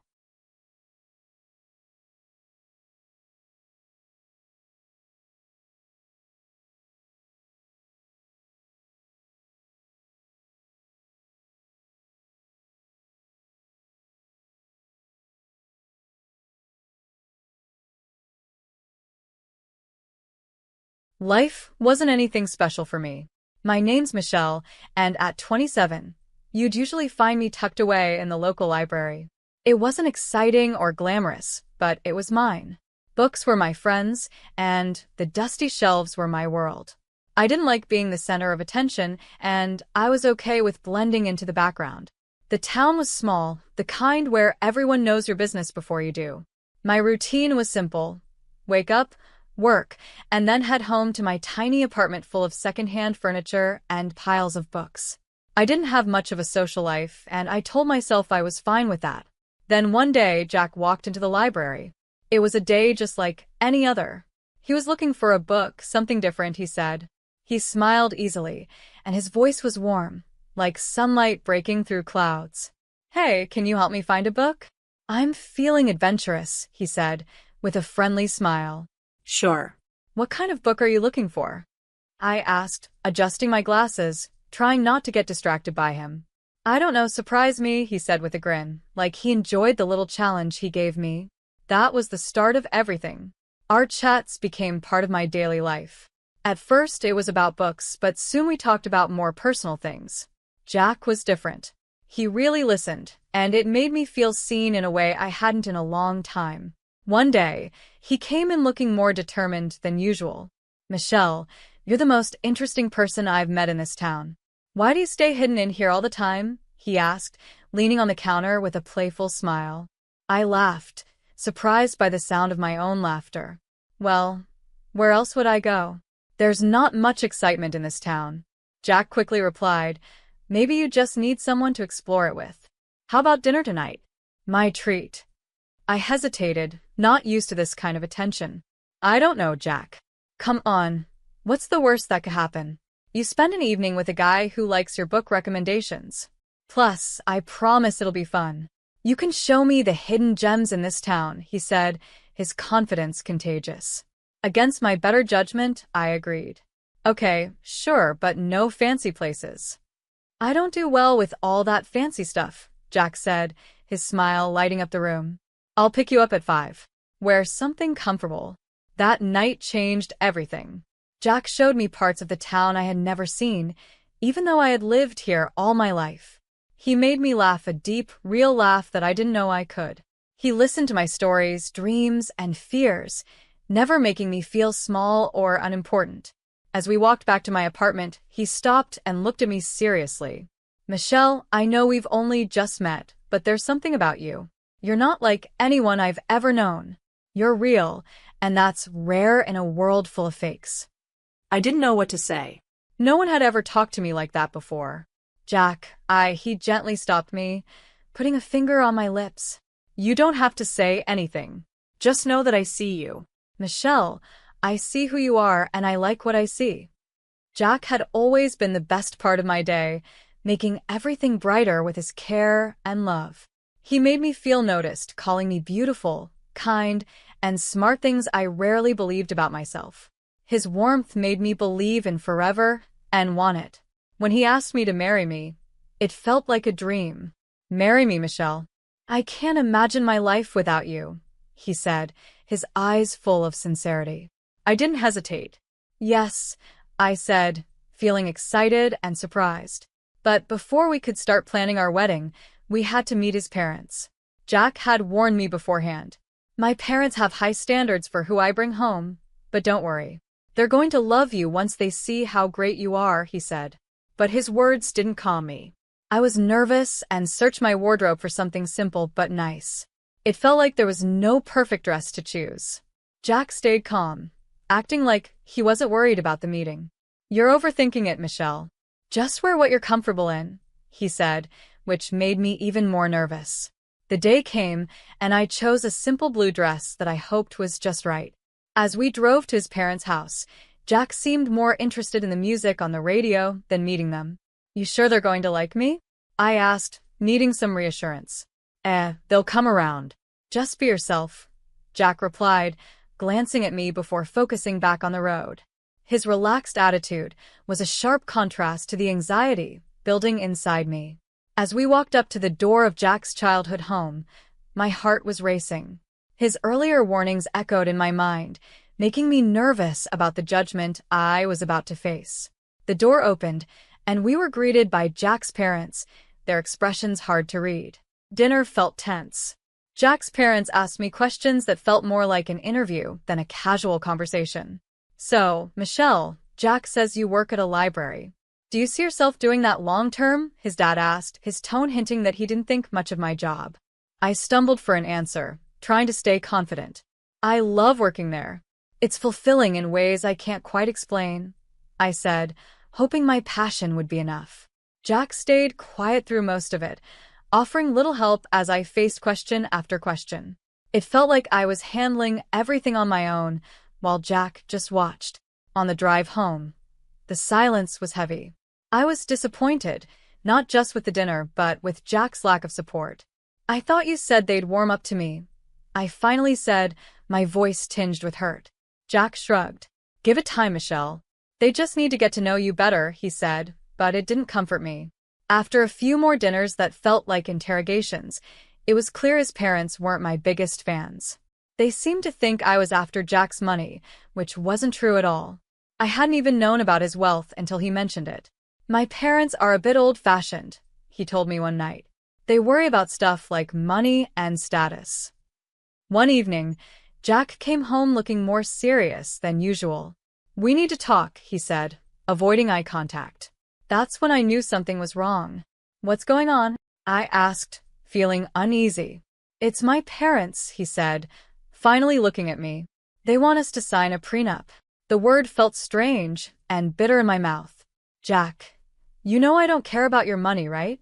He sighed, running his hands through his hair. "I know, and I don't care about it either, but they're firm about it. They think it's for the best." I was hurt, not going to lie. It felt like they were already expecting us to fail. But I loved Jack more than I cared about his parents' approval or a piece of paper. "Fine," I said, giving in. I snapped. "Fine, let's just sign it and get it over with. I don't care about the money, yours, mine, whatever. I just want to be with you." Jack looked relieved, and a part of me resented that. Thank you, babe. "I hate this as much as you do, but it's just a piece of paper. It won't change anything between us," he said. So we signed it. A lawyer his parents knew prepared it, making sure we couldn't touch each other's things if things went wrong. It felt like we were signing a contract of distrust before even starting our life together. But I pushed those thoughts aside. I was in love, and love was supposed to fix everything, right? Our wedding was simple, just the way I wanted. A few close friends, an intimate ceremony, and the promise of forever. I moved into Jack's house after the wedding. It was a nice place, nothing too fancy, but it felt worlds away from my old apartment. His parents lived nearby, and I soon learned that meant unannounced visits, which felt more like check-ins on me. At first, life with Jack felt like a fairy tale, but slowly, the magic faded and reality set in. It wasn't sudden, but there were signs. The first crack came from his mom, Olivia. She dropped by without notice, looking around the house like she was inspecting it. "Remember, this is Jack's house. Everything here belongs to him," she'd say. I tried to stay calm. "I know, Olivia. I'm not here for his things. I love him." She scoffed. "Love doesn't pay the bills, dear.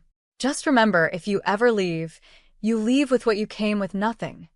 One day, she walked around the house, pointing at everything. "This couch?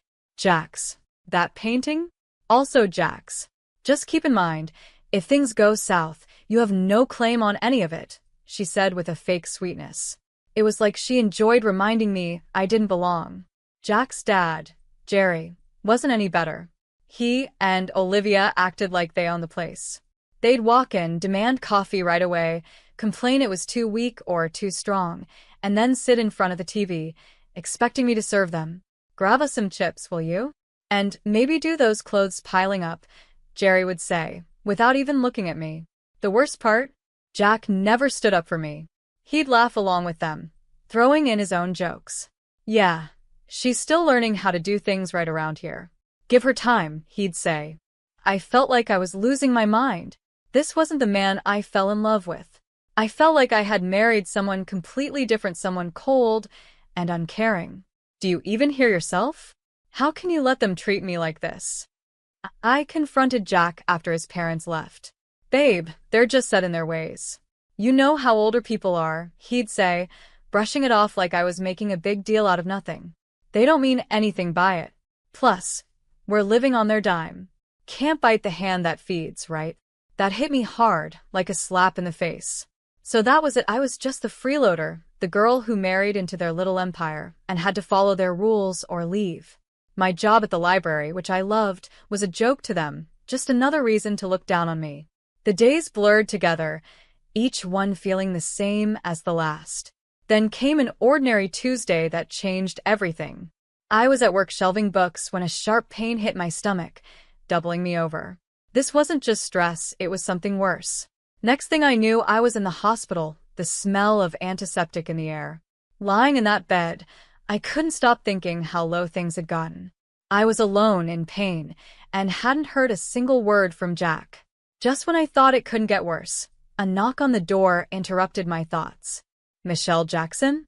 The man at the door wore a suit and held a briefcase, looking completely out of place in the hospital room. Yeah, that's me. Who are you? I asked, my voice weak from the pain and constant disappointment. I'm Jacob Elordi, a notary. I have something important to discuss with you, he said formally, though something in his eyes made me want to listen. I nodded for him to continue, curious despite the situation. It's about your great-uncle, Stephen Jackson. He passed away recently, and well, you're his sole heir, Michelle. He left you an inheritance. At first, his words didn't make sense. Are you sure you've got the right person? I haven't seen him in 17 years. Jacob nodded. I'm sure. He was a private man, but he always remembered you. He wanted to make sure you were taken care of. Lying there, a mix of confusion and anticipation washed over me as I watched him open his briefcase and pull out the documents. Your great-uncle was quite wealthy. He left you a significant inheritance. We're not just talking about money here, though there is plenty of that $70 million to be exact. I blinked, struggling to process the words. $70 million? $70 million? I repeated, my voice cracking. That's right, Jacob continued, unfazed by my shock. But there's more. You're also inheriting shares in several large companies. These aren't small investments, these are significant stakes in some of the most stable and profitable firms. My mind was spinning, trying to grasp what he was saying. Owning parts of companies I'd only heard about on the news seemed like a dream. And there's the property, Jacob went on, flipping through more papers.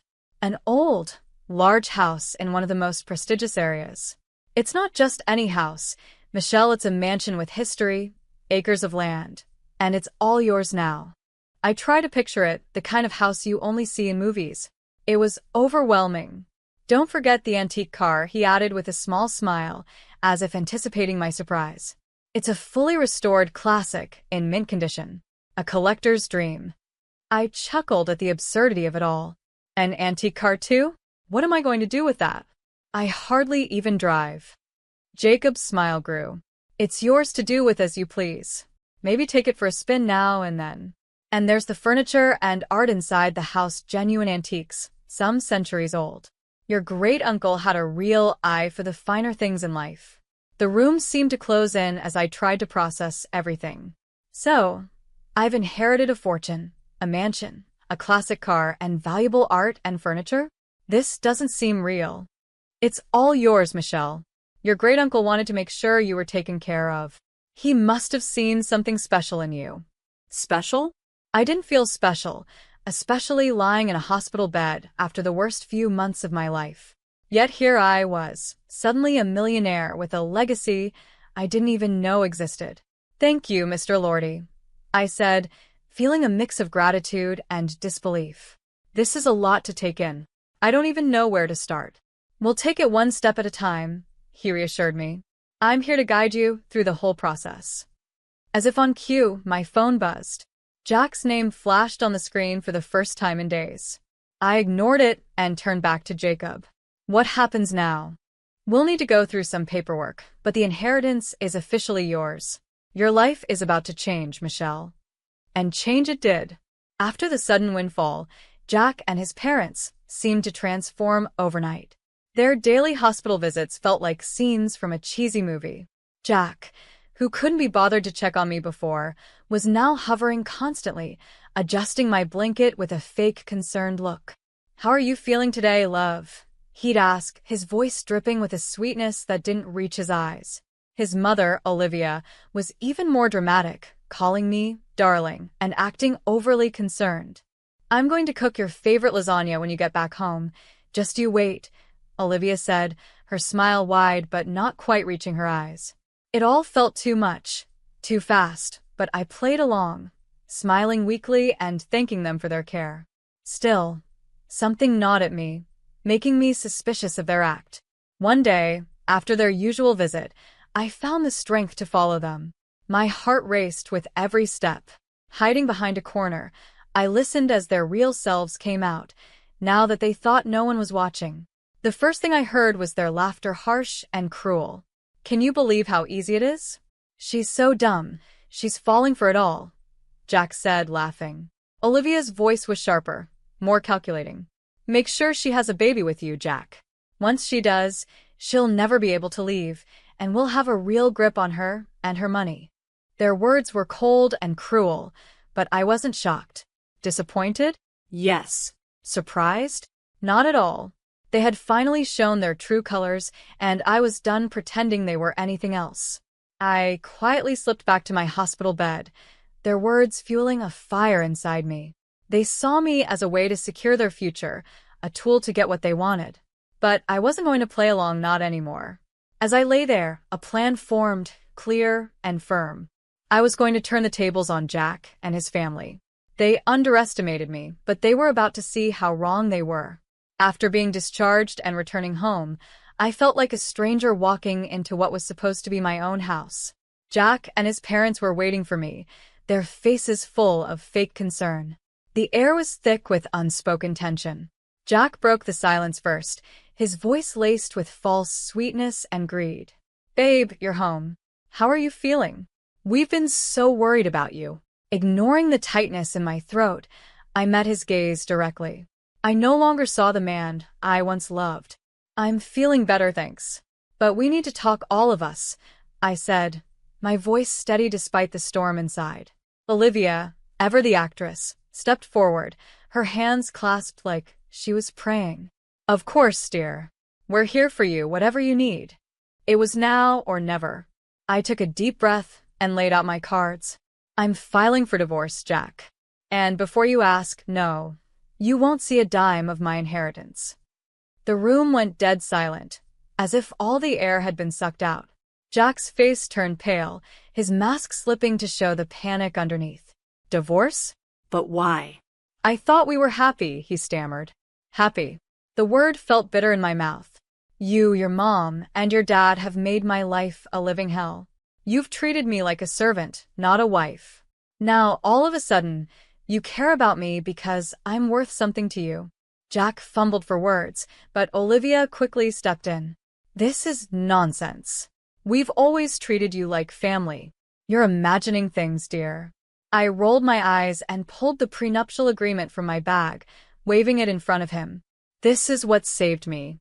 You thought you could fool me, but I'm not the naive girl you took me for." Jerry, who had been silent until now, finally spoke, his voice filled with anger and defeat. "You'll regret this. We're your family." "No," I said firmly. "You were never my family. A real family doesn't treat someone like dirt and then act sweet when money is involved. I'm done." Moving into my own place felt like a breath of fresh air. The apartment was small and cozy, a complete contrast to the life I had left behind. It wasn't just a new home, it was my declaration of independence, a fresh start. The phone call started almost immediately. Jack was the first, his voice desperate. "Michelle, please. You've got to come back. We can work this out." "I know we can." His pleas fell on deaf ears. I was done, and no amount of begging would change that. "Jack, it's over. I'm not coming back. You need to accept that," I said firmly, leaving no room for discussion. Soon after, Olivia called, her tone a mix of anger and guilt. "Ungrateful. After everything we've done for you, you owe us, Michelle. You're making a huge mistake. Oh, you for what, Olivia? For making me feel like nothing? No, I don't owe you anything. Goodbye. Hanging up on her felt like shedding a heavy weight of final break from the chains that tied me to a miserable life. The divorce was a relief, a clean break from a past that had tried to destroy me. I heard about the fallout between Jack and his parents, and the irony wasn't lost on me. The very prenup they had insisted on was now the cause of their family drama. With my great-uncle's inheritance safely in my name, I found a new sense of purpose and generosity. I donated a large portion to charities that mattered to me, supporting causes that could make a real difference. But my true passion became the bookstore. It was a cozy place for people who loved old and rare books, a way for me to reconnect with the world on my own terms. My journey hadn't been easy. It was filled with challenges and heartbreak. But standing in my bookstore, surrounded by the stories of others, I knew I had found my happy ending. It wasn't just about moving on from Jack and his family's control. It was about rediscovering who I was and what I loved. Here's to new beginnings, I whispered to myself one quiet evening after closing the shop. The future was uncertain, but it was mine to shape, full of possibilities and the promise of happiness.